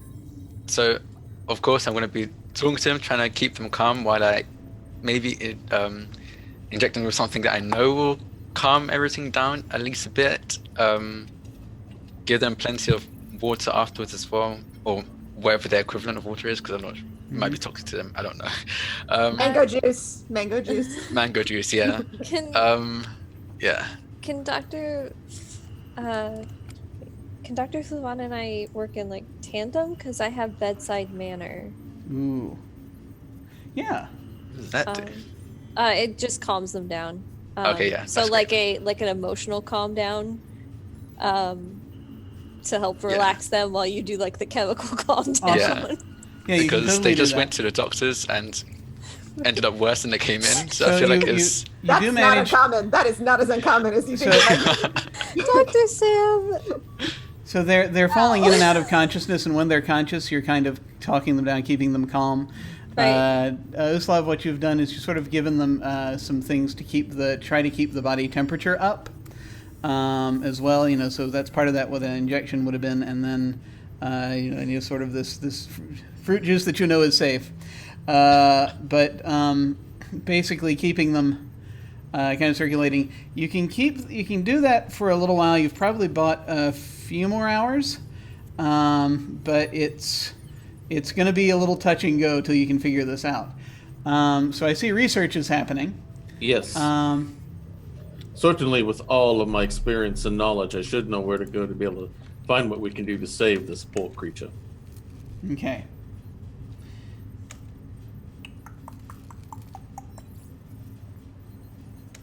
Okay. So, the best thing you can come up with after you pour over as many documents as you have on this, is there something in particular you're going to be focusing on? Looking to see if there's known history of something either metabolic or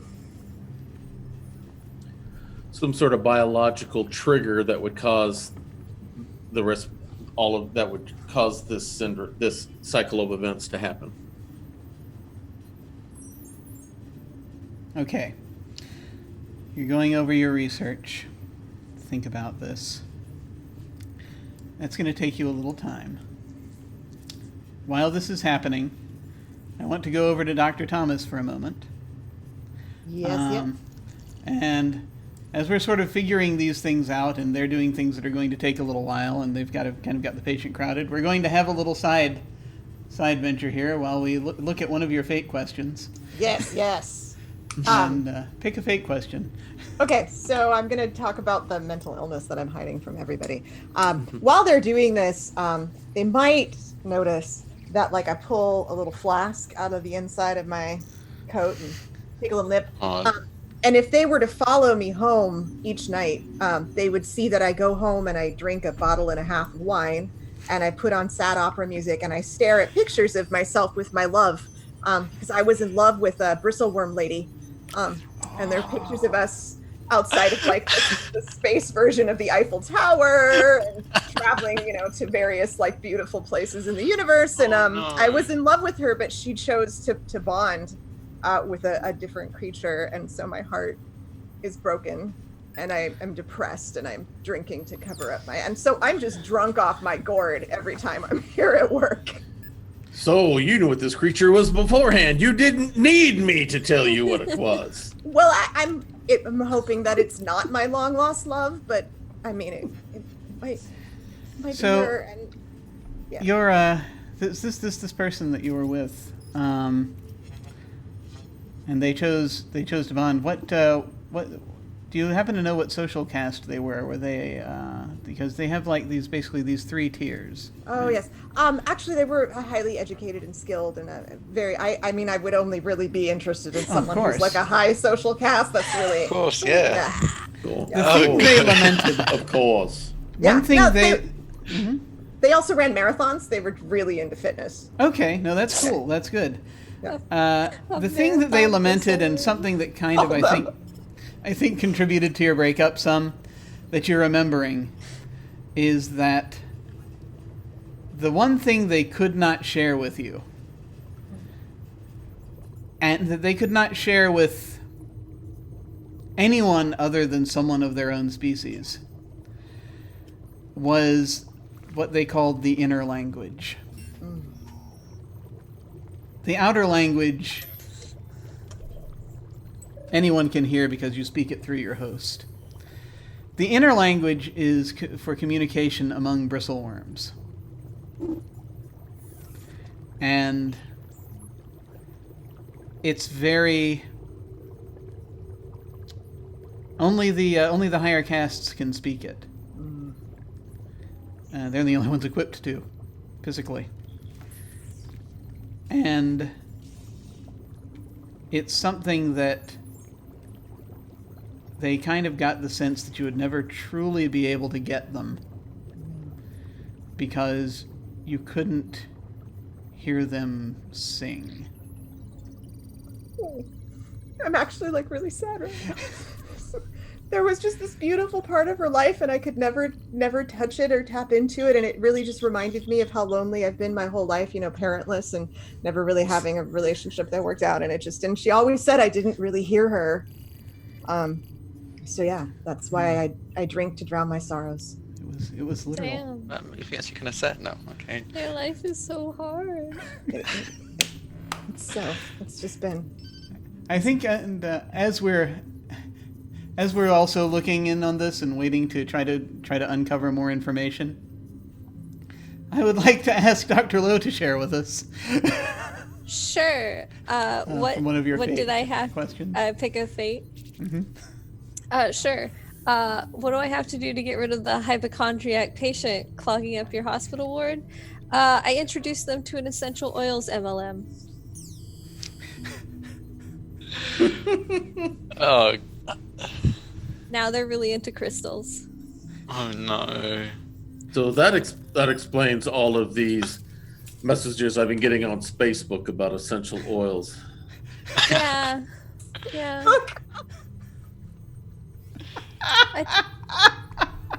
Facebook as well. Let alone Galactogram. Oh no, or Spitter. You really don't want to go on I Spitter. stay No. off Spitter. I stay off Spitter. I mean, I had to get a whole new Galactogram account because I was getting so many. Yeah. I mean, but they're not in the Ward 3 anymore, are they? Yeah, This is it worked. true. There has been an upswing in Icterine's business recently that you folks have noticed as you would pass by going to the hospital. On the side, in addition to the fruits, starting to sell crystals of different planets. Just Essential fruit oils. yeah, that it's kind of a thing. Jade eggs. Absolutely. Dr. Ribaldo, as you have come up and you're looking you've been looking all of this over, you think that you haven't missed anything that is a natural reaction.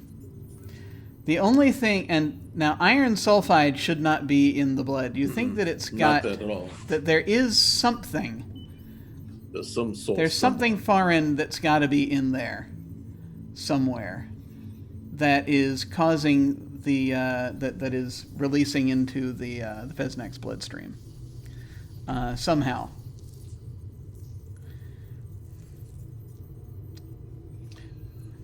It's somewhere you haven't looked yet, probably. Yeah, I want to consult with our N-ray imaging expert, Dr. Fluvon. Yes. Now, I know you have expertise in this N-ray imaging, even almost superior to my knowledge of it and everything, but Yes, almost.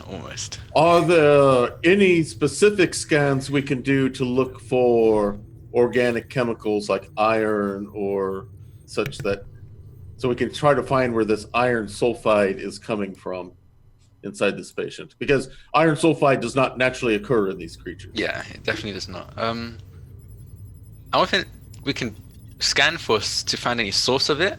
So maybe if we scan everywhere in the body, but I'm not sure how safe that is to keep hitting them with N-rays.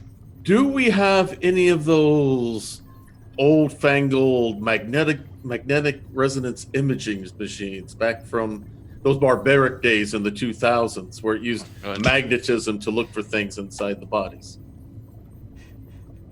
I'm not sure, actually. I haven't seen one of those since I went to the Earth Museum years ago, but we can see if we have anything similar to that still. Because that's the first thing I can think of, because if it's iron, it's going to have some sort of magnetic response. Yeah, that is true. Someone could also just go to the fruit stand and find out what he's selling. That's an idea as well. Maybe he's been exposed to something. Maybe he's there. Maybe there's some new fruit on the market that's got organometals in it. Yeah. Or maybe he's juicing. I don't know. Like he's on like a special juice diet. It's throwing him off. I can go talk to the fruit stand guy when there's a chance. Do so, Okay. stat. Yes. Yay! Someone said stat. That's the second time. That's the second stat. Oh my god! I haven't been keeping count. Can I go with them? Sure. Well, I mean, it's up to Sam. Unless you need me for bedside manner. Continuing Meanwhile, bedside manner. Dr. No, Fluva, I think let's I have go it see here. if we can jerry-rig one of these scanning machines to look for iron. Oh, wait, okay. Let's give it a go. Does anyone have a skill that might involve doing this? Which one? Not the fruit stand, but the using unholy early 2000s technology to determine what is going on. Oh, you might have to stop me on the way out the door. I have Scientific Dabbler still. Oh, you do have Scientific Dabbler still up. Yeah. Would my research have any pull on that? If not, I think I'd definitely call Dr. Mom. I think that...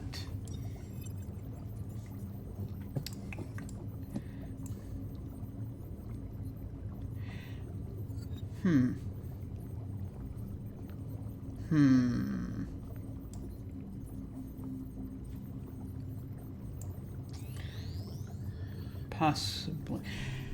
I'm trying to think about... what does the comparative anatomy card say, by the way? I think you have that. Let me look. I've got that one. It's expert in differences and similarities between sentient species. You can determine a structure's purpose and functioning from analogous structures in other creatures.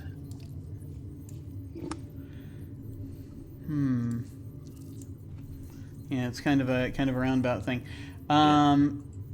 Yeah, I think that if Pharmacology, it also says, look, besides drugs, how to analyze their blood for signs of narcotic poisons, etc. Let me see. I think that yeah, that's mostly going to tell you about anything basically detecting the drugs in a sample of ichor. Yeah. That's going to tell us what we already know. Yeah. I think that probably Dr. Lowe on the way out can help tell you how to set this up. Okay. But with the research that you've done, you can then take it from there. Okay. And we're going to go now briefly as you're setting that up and preparing to try to do a scan to see if there's metal in there. We're going to move over to the fruit stand. Now this is, again, Icterine's Jumentus Caesturi Oporopolist. Fruit stand. The fruit stand. I love going to Space fruit stand. Icterines. Okay, Dr. Mom, here's my plan. We're going to do good cop, bad cop. Okay. You're the good cop. I thought that was understood. Yeah. Just to making sure, you never know. But good cop, bad cop. We're gonna see what's going on over at this fruit stand. I'm not sure I know how to do this, but I will do my best. Just be nice. Okay. I'll do the not nice part. So how you normally are? I guess. I know you try, hun. I never try. I never had a chance really to learn good social skills at the orphanage, so. I know, and I appreciate that you try. I thank you. Thank you. Yes, you're welcome. All right, over to the fruit stand. Okay. Icterine is an Argathi. And is basically they kind of bit like a hexapodal otter with no bones. It's jelly otter. Yeah, kind of a jelly otter. They're covered in fluorescent, color-changing fur. They have large, curious eyes, and they have 6 limbs that end in masses of tentacles. Jelly otterpuss. Yeah, I love it. They usually they hang out. So he's hanging out. He's hanging out in his ammonium hydroxide sort of unit right now. As you come up to him, there, and he's got this big open stand with a bunch of things, and there's what looks like kind of a robotic worker in the background,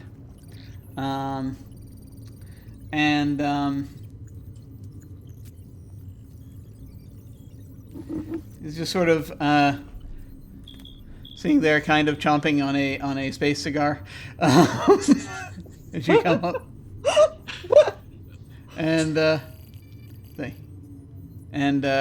sort of is looking at. Can I help you? Hi there, Mr. Icterine. Did someone named had Alexis work for you recently? What business of that is yours? Well, we're their doctor currently, and we're trying to find out if they might have come into contact with anything that could cause an allergic or otherwise dangerous reaction. Like, we're basically trying to find out if you possibly almost killed somebody. So you should probably talk to us. Not that we're saying it's your fault, But we might be saying it's your fault. but that if they came into contact with something that their species couldn't handle, we need to know that in order to help them survive. My employees only move what they can handle. Yeah, sure. And I do not appreciate your tone. Yeah, uh-huh. I'm going to use my guilt trip card. Okay. Yeah. Guilt. Give it to him, Sam. This is my favorite card that I possibly have. So here's the thing, all right? We're doctors. We're doctors, and just every day we see people come through our doors and just die on the table right in front of us. Me a little bit more than everyone else for some reason. I don't understand why, but they just die right in front of us, and we can't do anything. And if we can save one patient because you talk to us about fruit, then by God, we're gonna do it. Oh, jeez. It makes us sound so bad at our job. People die every day. I know. It really What does. the hell? Like I've kind of already demonstrated that I suck at this job. God. All right. I guess we don't want anybody dropping dead on our doorstep.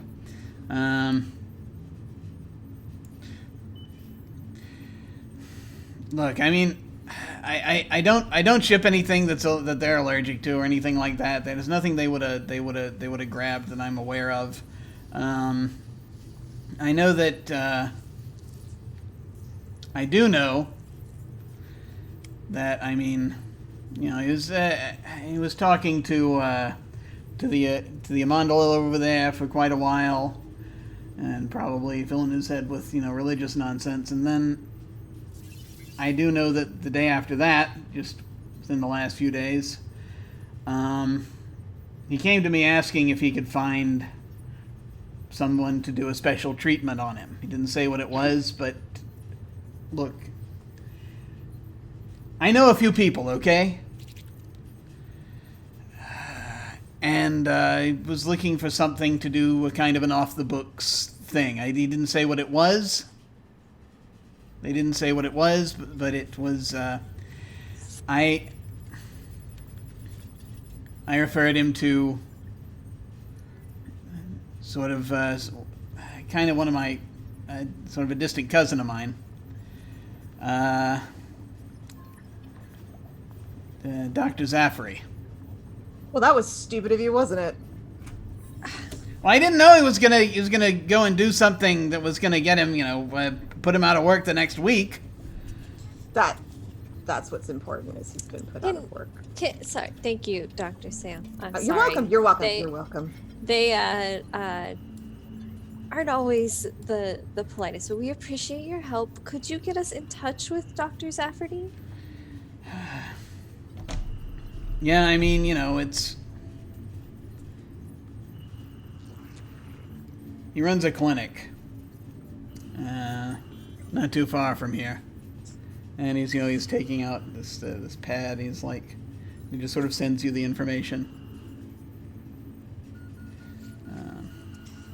Sweet airdrop. But you didn't hear this from me, okay? We actually did just hear it from you. No. It's fine. It's fine. Thank you so much, and I'm sure Dr. Sam would thank you as well if we weren't in such a rush. Yeah. Thank you for almost killing your employee and then giving us information after we guilt tripped you. Wow. It is always just try not to kill my employee, if you would. I would appreciate it. We will do our best. Thank you. Thank you. Walking away, I'm like, well, that worked well. Yeah. That went amazing. I'm sure it'll be very delightful next time that you go for your smoothies. He's gonna like spit acid into my smoothies. Jelly otter fur all up in there. Add part of the roughage. Yeah. Oh, I love Sam. They're pretty great. Meanwhile, back inside, you're setting up this device, and I just kind of need to know, doctors, what kind of thing are you? So my understanding of when you put someone in an MRI machine, and if they have something metallic inside them, it's going to possibly start pulling at that thing. Mm-hmm. Are there any precautions you're going to take? Yes, we're going to crank down the magnetic power enough to detect it, not to pull it out. Yeah. Okay. Unless maybe it's like a millimeter or two underneath the surface of the skin, then we can just do a quick extraction. No, right there. even then, I wouldn't want to do that. Okay. I can just extract it. So you're watching. Right So one of you is holding the machine. One of you is watching the scan. And in order to pull this off, I think, because we've already gone through and determined the skills aren't necessarily quite what this is. So one of you will need to take a stress. I'll take it. Okay. Of course, you'll take it. Okay. So you just grab a stress token in there. Okay. You're looking through. You're watching the scan as this is going on. And for a moment there's like... and you can see that when you... There's some... You get some signals, sort of inflammation, when you get right over the bristles. Ooh, I turn it off immediately then. Okay, the metal is around the bristle area? Yeah. It's apparently right. It's apparently right where the bristles are. So this means if you look back on your N-ray and you focus on the bristles, that you can see there are a number of metal pins there. This does not look accidental. That looks like that they were surgically put there. Does it look professional? Does surgery is any does it look like the person that did it knew what they were doing? Was it kind of shoddy work? Well, the work isn't shoddy per se, except for the fact that they put these metal pins in there, and that there's the chemicals that the bristleworm extract is breaking it down a bit, and it's now getting into the bloodstream of the Feznek. So that's a problem. Yeah. So they shouldn't have put the pins in the first place. You never use any organometals on a Fezzik. Even when you're doing surgery, you don't even use a metallic scalpel. What is this? Who is this quack who put these in? It looks like they were expertly placed, but shouldn't have used something made of the metal. No. Yeah. We've got to get these out right away. Yeah, I can do this. Okay. While you do that, do you think we're going to need to do clone his blood and do a transfusion? To be safe, yes. Okay. While you do the surgical procedure, I'll prepare the cloning. Okay, cool. I'll get to work on So I think I'm going to start preparing for surgery. All right, you are preparing for surgery, and we're going to now go back to Doctors Thomas and Lowe. As I assume you're going to, are you heading over to this clinic that has been revealed unto you? Let's go yell at a quack. Plugs. Let's go yell at a quack. All right. I will give a quick call to the hospital to get one of the nurses to let Dr. Fluvon and Dr. Ribaldo let them know that we're gonna go find out about the procedure. that caused this issue. All right, you As we're yeah. walking. Yeah, you send that message. Dr. Zaffrey's clinic, you finally coming around sort of it's a few blocks down. And it is it's one of those things you have to walk down. It's not like visible right from the street. Really legit looking. Yeah. So you head down these stairs, and it says medic clinic because some of the paint is worn off, and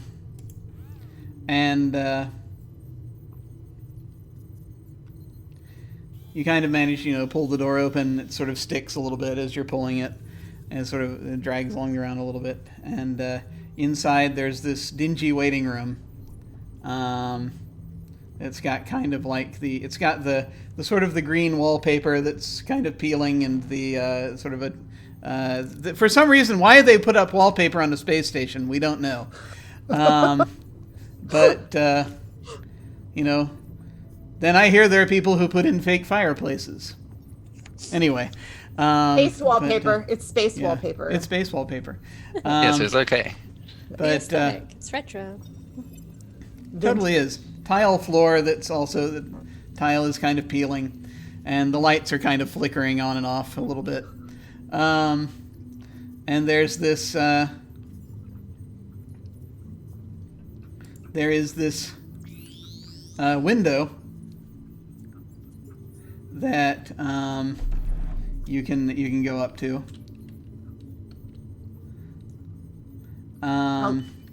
That there doesn't appear to be anyone immediately behind.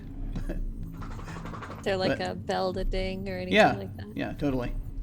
I'll just go up and look in the window. Yeah. Dr. Zaffrey. I'll hit the bell. Dr. Zaffrey. So you hear this sort of like and this splash, and then another one. It's a another Nargathi is coming up. Another jelly otter. Yeah, another jelly otter is coming up, and looks up. Yes. Can I help you? Hello there. What? So we currently have a patient at Medical Bay 3, who may have seen you recently, and we wanted to, just get a copy of the medical records. Yes. No, I can't imagine that that would be the case. We don't do anything here that might cause them further alarm. Oh my goodness, enough with the bullshit. Just tell us how you almost kill your patients. Jesus. Just right in there.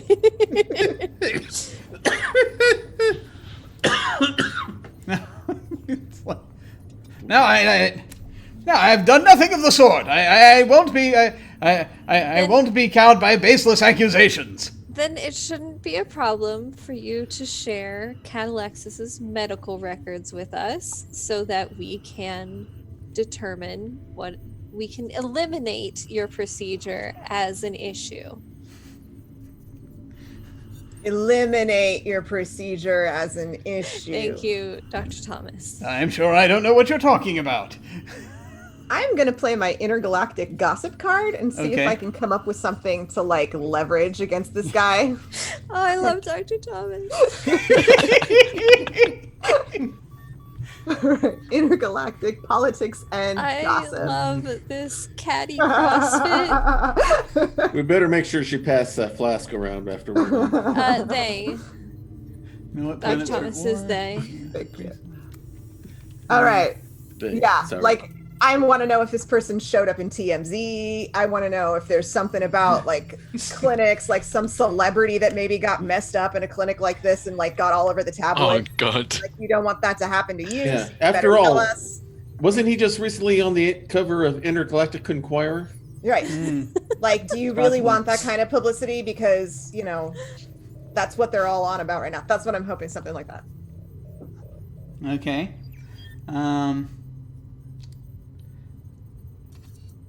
So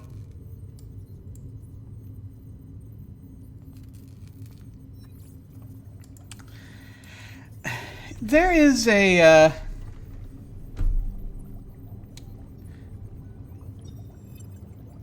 yeah.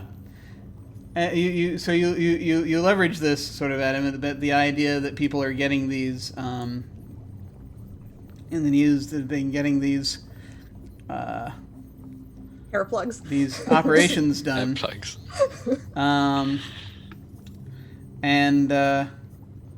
Well, something that I think you probably would have gotten kind of a message that there are certain Feznac, or as well, it's not really the Feznac per se, but certain bristleworms of the lower castes have been getting things done because they can't. There's a sort of a caste thing where they don't. They can't hear the They song. can't speak they can't speak the inner language. So it kind of clicks with you as you're sort of talking about, because there was an incident recently that you heard about as the bristleworm diplomat to Earth ruined a state dinner because they were asked to sing a ballad in inner language, and they tried to, apparently there was this big thing where like, oh, we're going to get to hear the inner language, and after they set up the equipment and everything to be able to hear it, it was horribly grating.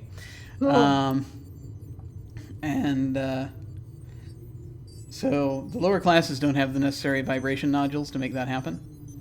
But you've been hearing that there have been people on the street doing operations like that.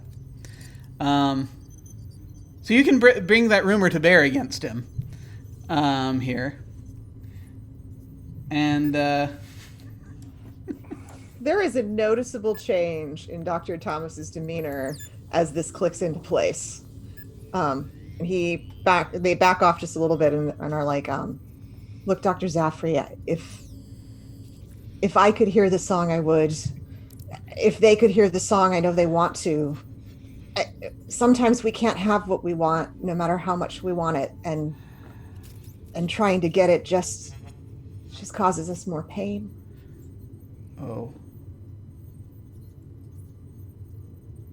So, help us.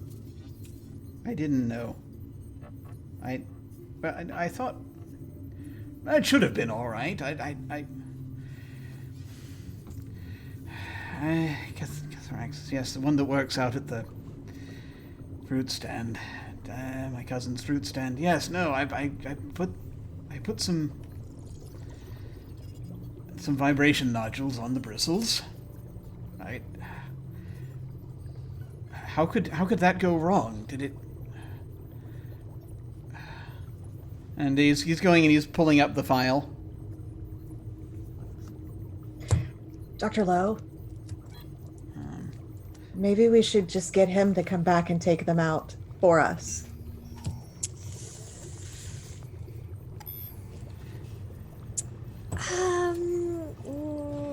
I'm not. I don't believe you can do that. Just have some other Random unlicensed. professional, I mean, some physician. who's paying any attention anyway? I He knows how to mean, put them in. Yeah. He brings this file up and you're looking at it and. Is there any is there any sort of skill anyone wants to use while you're looking at this file to try to figure out what exactly is going on? I don't think I have anything relevant. I have well, otolaryngology, ear, nose, and throat specialist. Are the nodules related? Ear, nodule, and throat Not specialist. quite. They- So Maybe they vibrate like vocal cords. if you take a point of stress, then you will have the answer. Sure, I'll take a point of stress. Okay. Melo's Yeah, not you feeling look and too you mellow. realize, as you're looking down, you realize that it had to have been attached somehow. And so you realize that if he had used metal staples, that would have done it. Okay. That's an issue.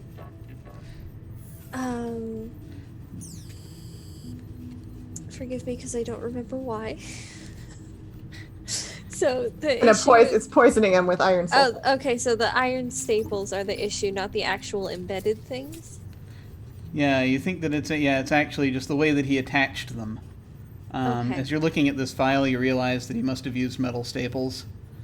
And iron staples would definitely cause iron sulfide to Okay. So I'm yeah, the going bristleworm to... biochemistry would corrode would probably corroded the metal. All right. So, Dr. Zafferty, for your future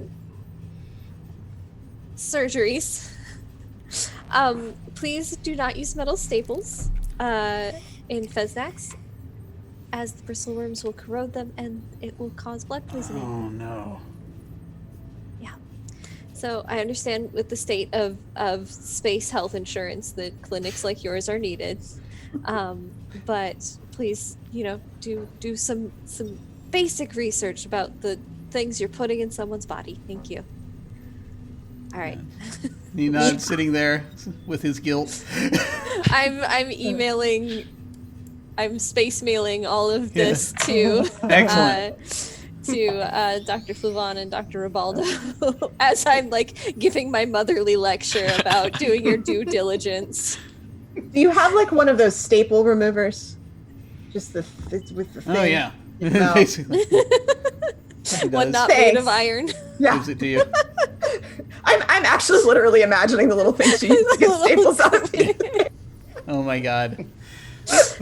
So, Doctors Fluvan and Ribaldo, so you've received a couple of messages now as you're prepping for surgery. So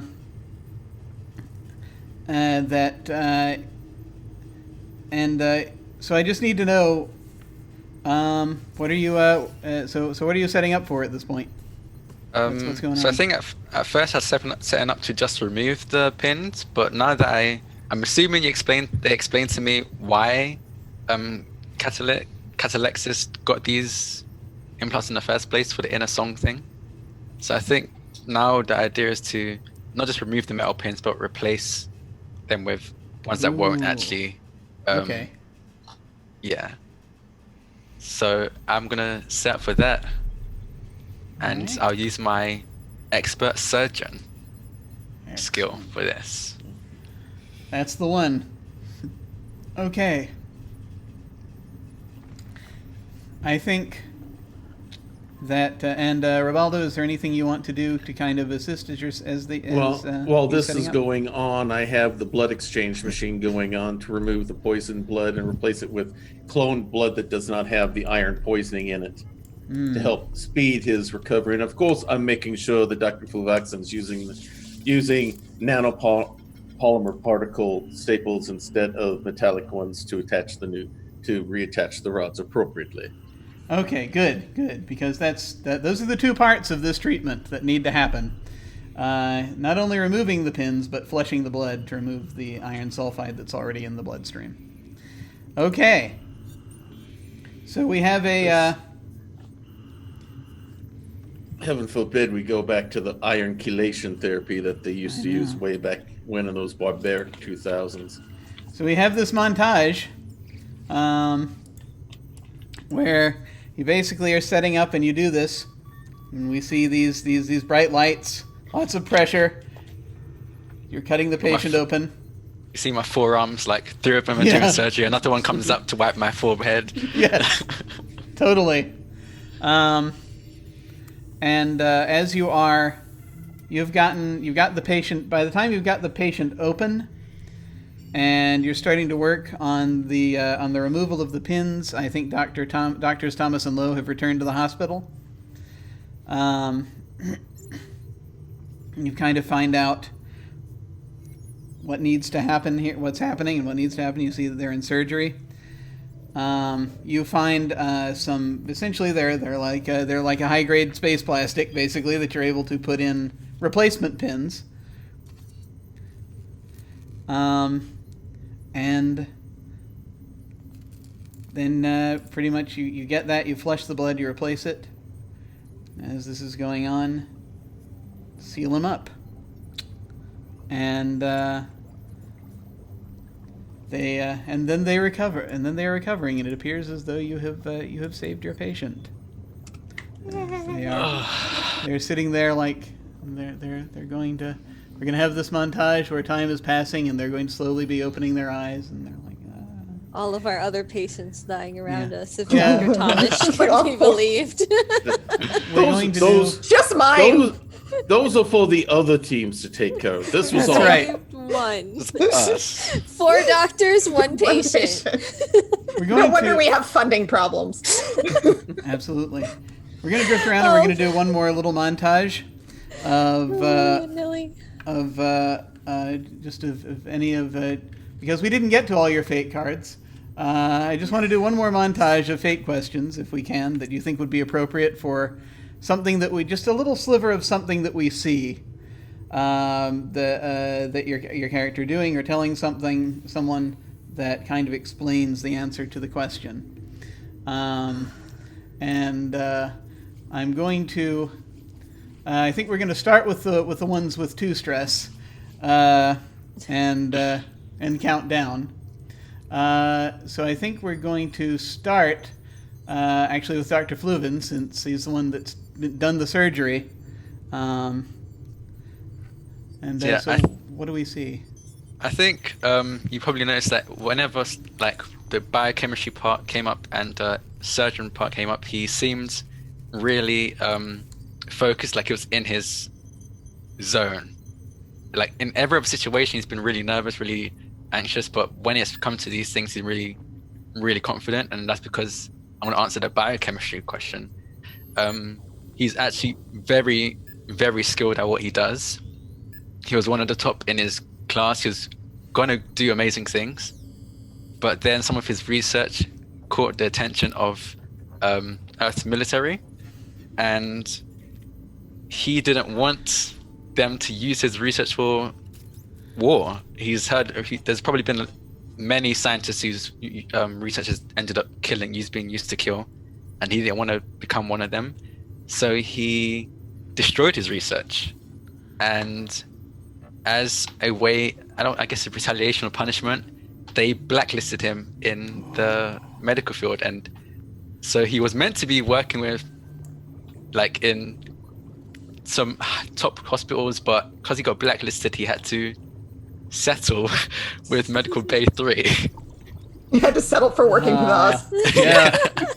Well, it could have been much worse, as Drs. Thomas and Lowe discovered recently. I suppose it's true. It's like, could it really have been worse? Dr. Lowe, when reflecting Dr. this, yeah, Dr. Lowe, as you're sort of reflecting on all these things as the patient is recovering, what do we see? Oh, jeez. So when it says I discover another doctor has been falsifying their credentials, does that mean one of my doctor friends? It can be Co-workers? whatever you would like it to be.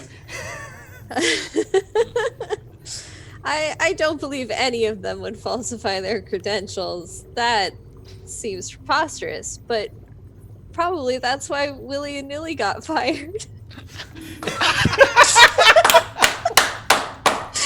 Bring it all back. Great. That was great. We just can't have that kind of, loose cannon about in our hospital ward 3.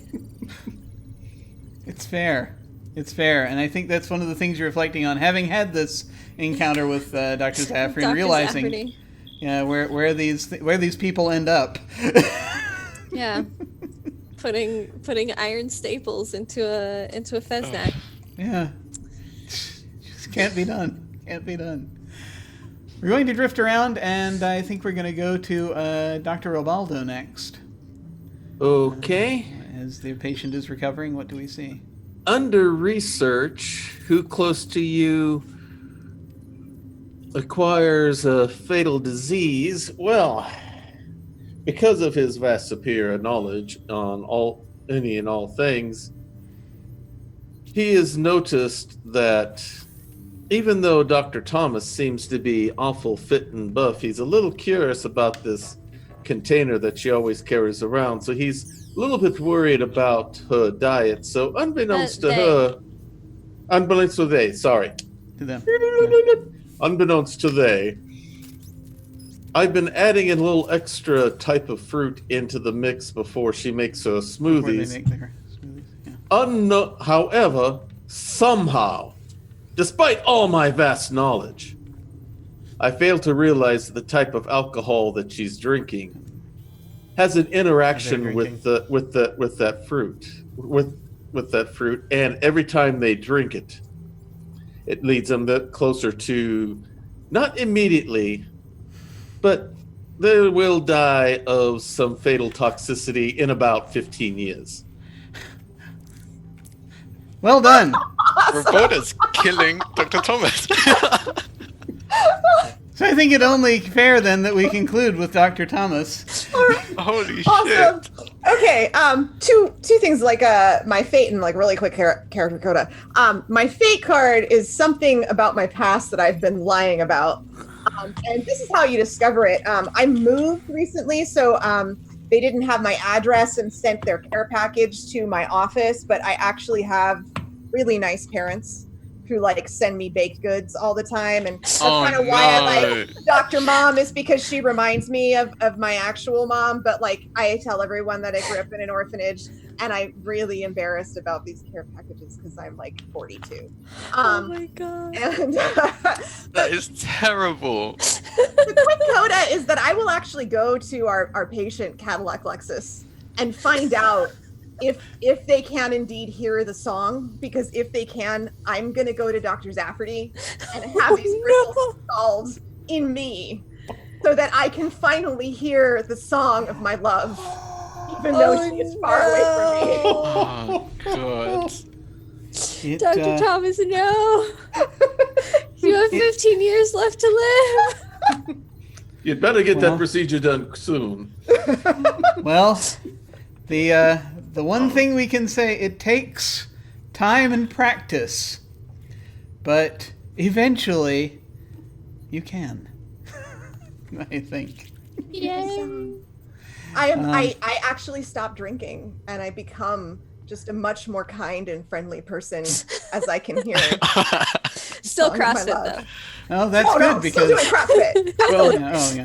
then CrossFit's change a that religion. to more like 25 or 30 years. Then. Yeah. Oh, This has changed your life in many positive ways, more than perhaps even you realize. Turns out like Dr. Zafferty's better at saving lives than I am. Sometimes that's what happens. Sometimes that is what happens. Well, folks, I think that brings this to a close. Thank you all very much for playing. God. Thank you for having me. This was great. What a fun system. This was hilarious. Oh.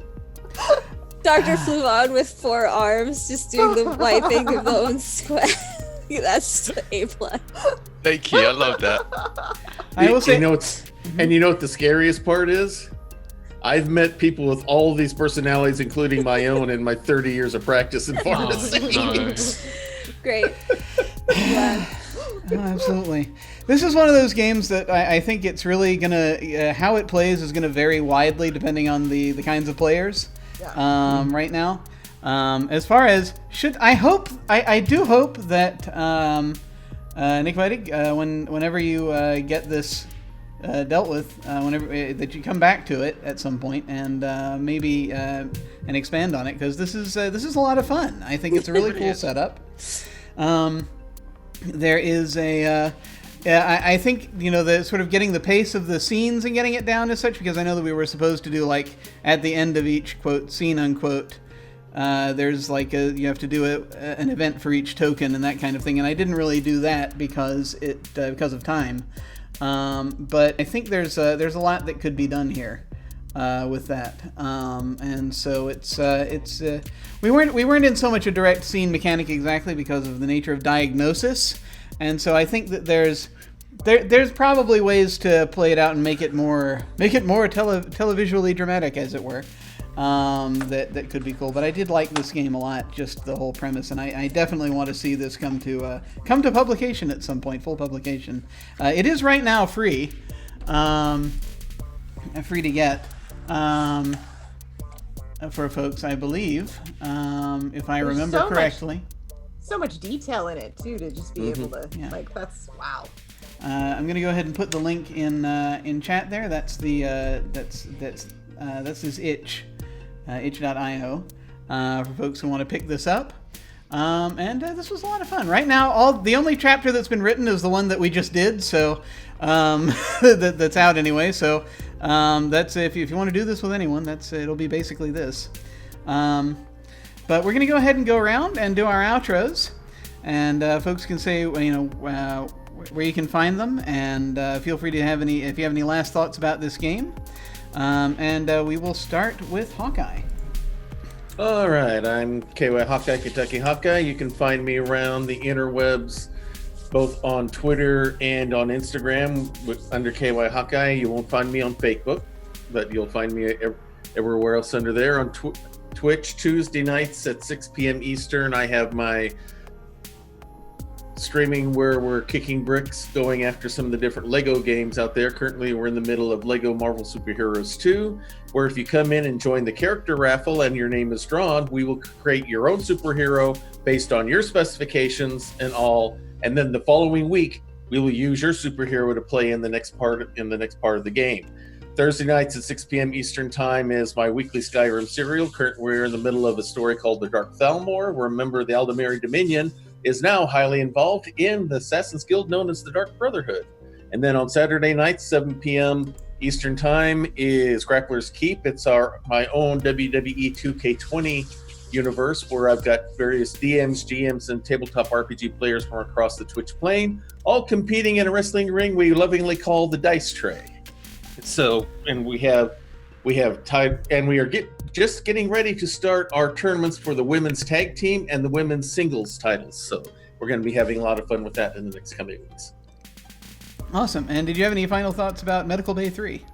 Oh, I thought it was real good. The diagnosis, some of the stuff dealing with diagnosis and all that is kind of how it really goes and all that. I kind of liked how we had to jump all over the place, patch things together. It felt realistic, but I think if it keeps developing, I think it's going to be something fun that people unlike me outside the healthcare profession will definitely still enjoy. Awesome. Well, thanks so much for playing. It was good to have you back on the channel, man. It was good to have you. Yeah, it's great to be back. And over to Belle. Hi, I'm Belle. I stream on my own Twitch every Tuesday night, about 7 p.m. Pacific, playing Stardew Valley with friends. That channel is Belle Bellwether. But for tabletop games, I actually play on a channel called Fable Lane, and we're streaming tonight. We're playing For the Queen, which I'm excited for. I've never played that before. Usually we have an ongoing D&D game at that time every other Sunday, but we're in between seasons right now, so excited to try some things in that kind of downtime. But yeah, so that'll be tonight at 6 p.m. Pacific on twitch.tv/FableLane. So that's exciting. Very cool. Oh, and thoughts on Medical Bay 3. Very fun. Really nice that it's so easy to pick up. And I appreciate a game that lets me shove a hypochondriac patient into an MLM and also threaten the fruit seller. So that's fun. That was great. That was wonderful. And I loved I love the way that Dr. Lowe's personality bounced off of everyone else. It's really fun. And also, For the Queen is awesome, by the way. I think you're going to love it. I've played it a few times. It is great. It is really good. And now let us head over to Dan. I am Dan, also known as Draco or Draconics on the interwebs, on Twitter, Twitch mainly. I don't have as solid of a streaming schedule as others because I'm a university student, so I kind of have to balance it with studying. But most of the time, I'm on Twitch Mondays, Tuesdays, and Thursdays at around 9 GMT. I'm British if you couldn't tell, so that's the time I use. I just usually play games like Dark Souls, which I'm playing right now, Dark Souls 3. Plan on playing some Spider-Man, and eventually getting back to Star Wars because I haven't finished that. Thoughts on Medical Bay 3? It was very fun. This was my first RPG online, and my first one that had no dice rolls, and I didn't think it'd be this fun, but it was great. I honestly really enjoyed this. Awesome. Very pleased to have you. And very, very honored to have you on for your first RPG stream. Very cool. Yay! Thank you for having me. And finally, Jen. All right. Yay. Okay. You can find me on Twitter as at Quixote Jen, QUIXOTEJEN, 1N, not 2. And then on Discord, I'm Jen Quixote. So I got it. I switched it up. And you can see me. We're all Tuesday night streamers. You can see me on Featherfall TT on Tuesday nights. I'm in a D&D long-term campaign called The Gods We Know. And for me, like, the ideal D&D group is like a group of people who love each other playing a group of people who love each other. And that's kind of what it is. It's really, there's a lot of bonding going on, and it's really beautiful and also funny. So check us out. It's 6 p.m. Pacific. So I think we don't totally overlap. We just like kind of Tetris each other in. That's the one that I'm on right now. And I just love it. And thoughts on Medical Bay 3. I love the character creation because I think it did enough to give us like archetypes to let us grab on to a character really quick. And I would watch a TV show with these 4 characters. I would totally watch a TV show with these 4 characters. Absolutely. Heck yeah. Absolutely. Yeah. It was super, super fun. And I loved how we all just like jumped in and grabbed those characters like real quick. It's really cool. Yeah, that was awesome. That was so awesome. I really enjoyed watching you folks tackle this. This was great. Thank you all so much for playing. As for me, I'm Jim Ryan. You can find me at OtherDoc on both Twitch and Twitter. My website is jimyesthatjim.com, where you can find my Geek Observation podcast and links to my various other podcasts, audio dramas, writings, and such. I have links down below to my website, Twitter, YouTube channel, and some fiction and games I've been working on, along with links to game signups and applications to join our Discord. What's happening here? Well, in about 45 minutes or so, back on this channel, we're going to be having our regular Dark Matter campaign, run by Alyssa.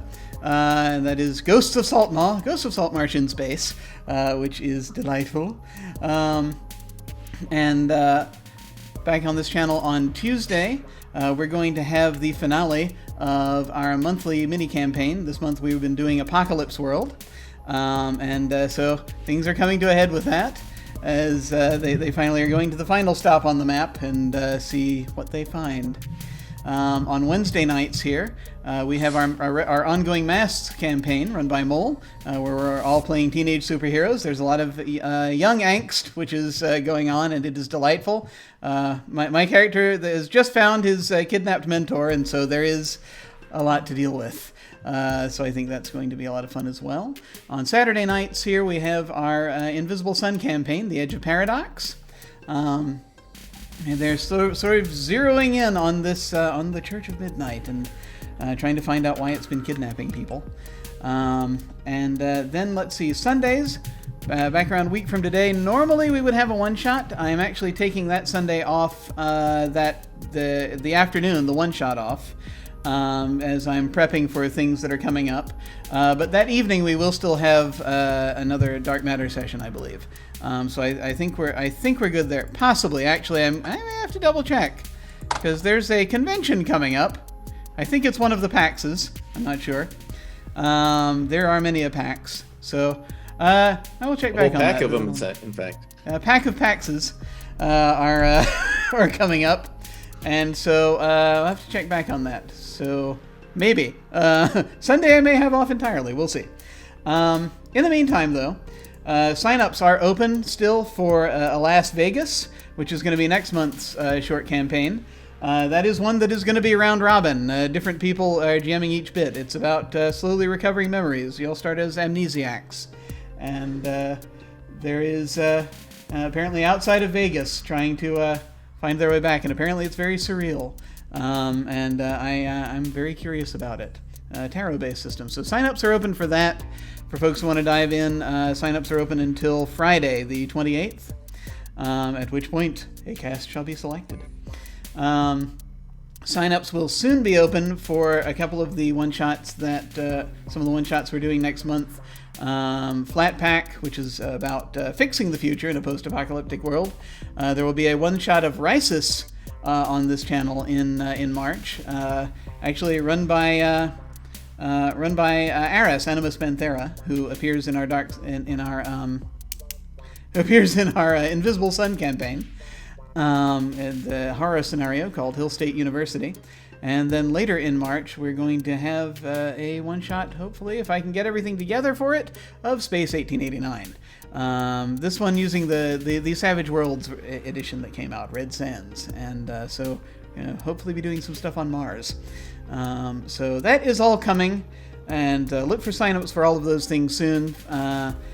So whenever you want to sign up for anything, you go down below to RPG sign up, or you can go to jimyesthatjim.com, click on Game Sign Up. As always, beginners are welcome. So when we hit the end card, I am going to send a bit of a raid over to, let's see, to who shall we raid? I think I'm going to send a raid over to Open for Adventure. We haven't raided them for a while. I'm going to go over there and say hi. They're playing the Dungeons and the Dragons, it looks like. They look like they're having a session of what they're calling Sunday Friends. So we're going to go over there and say hi. Feel free, if you wish, to hang on and say hi to them with us. That, again, will be when we hit the end card. In the meantime, folks, thank you all so much for watching. Take care, and I will see you all of a sudden. Farewell.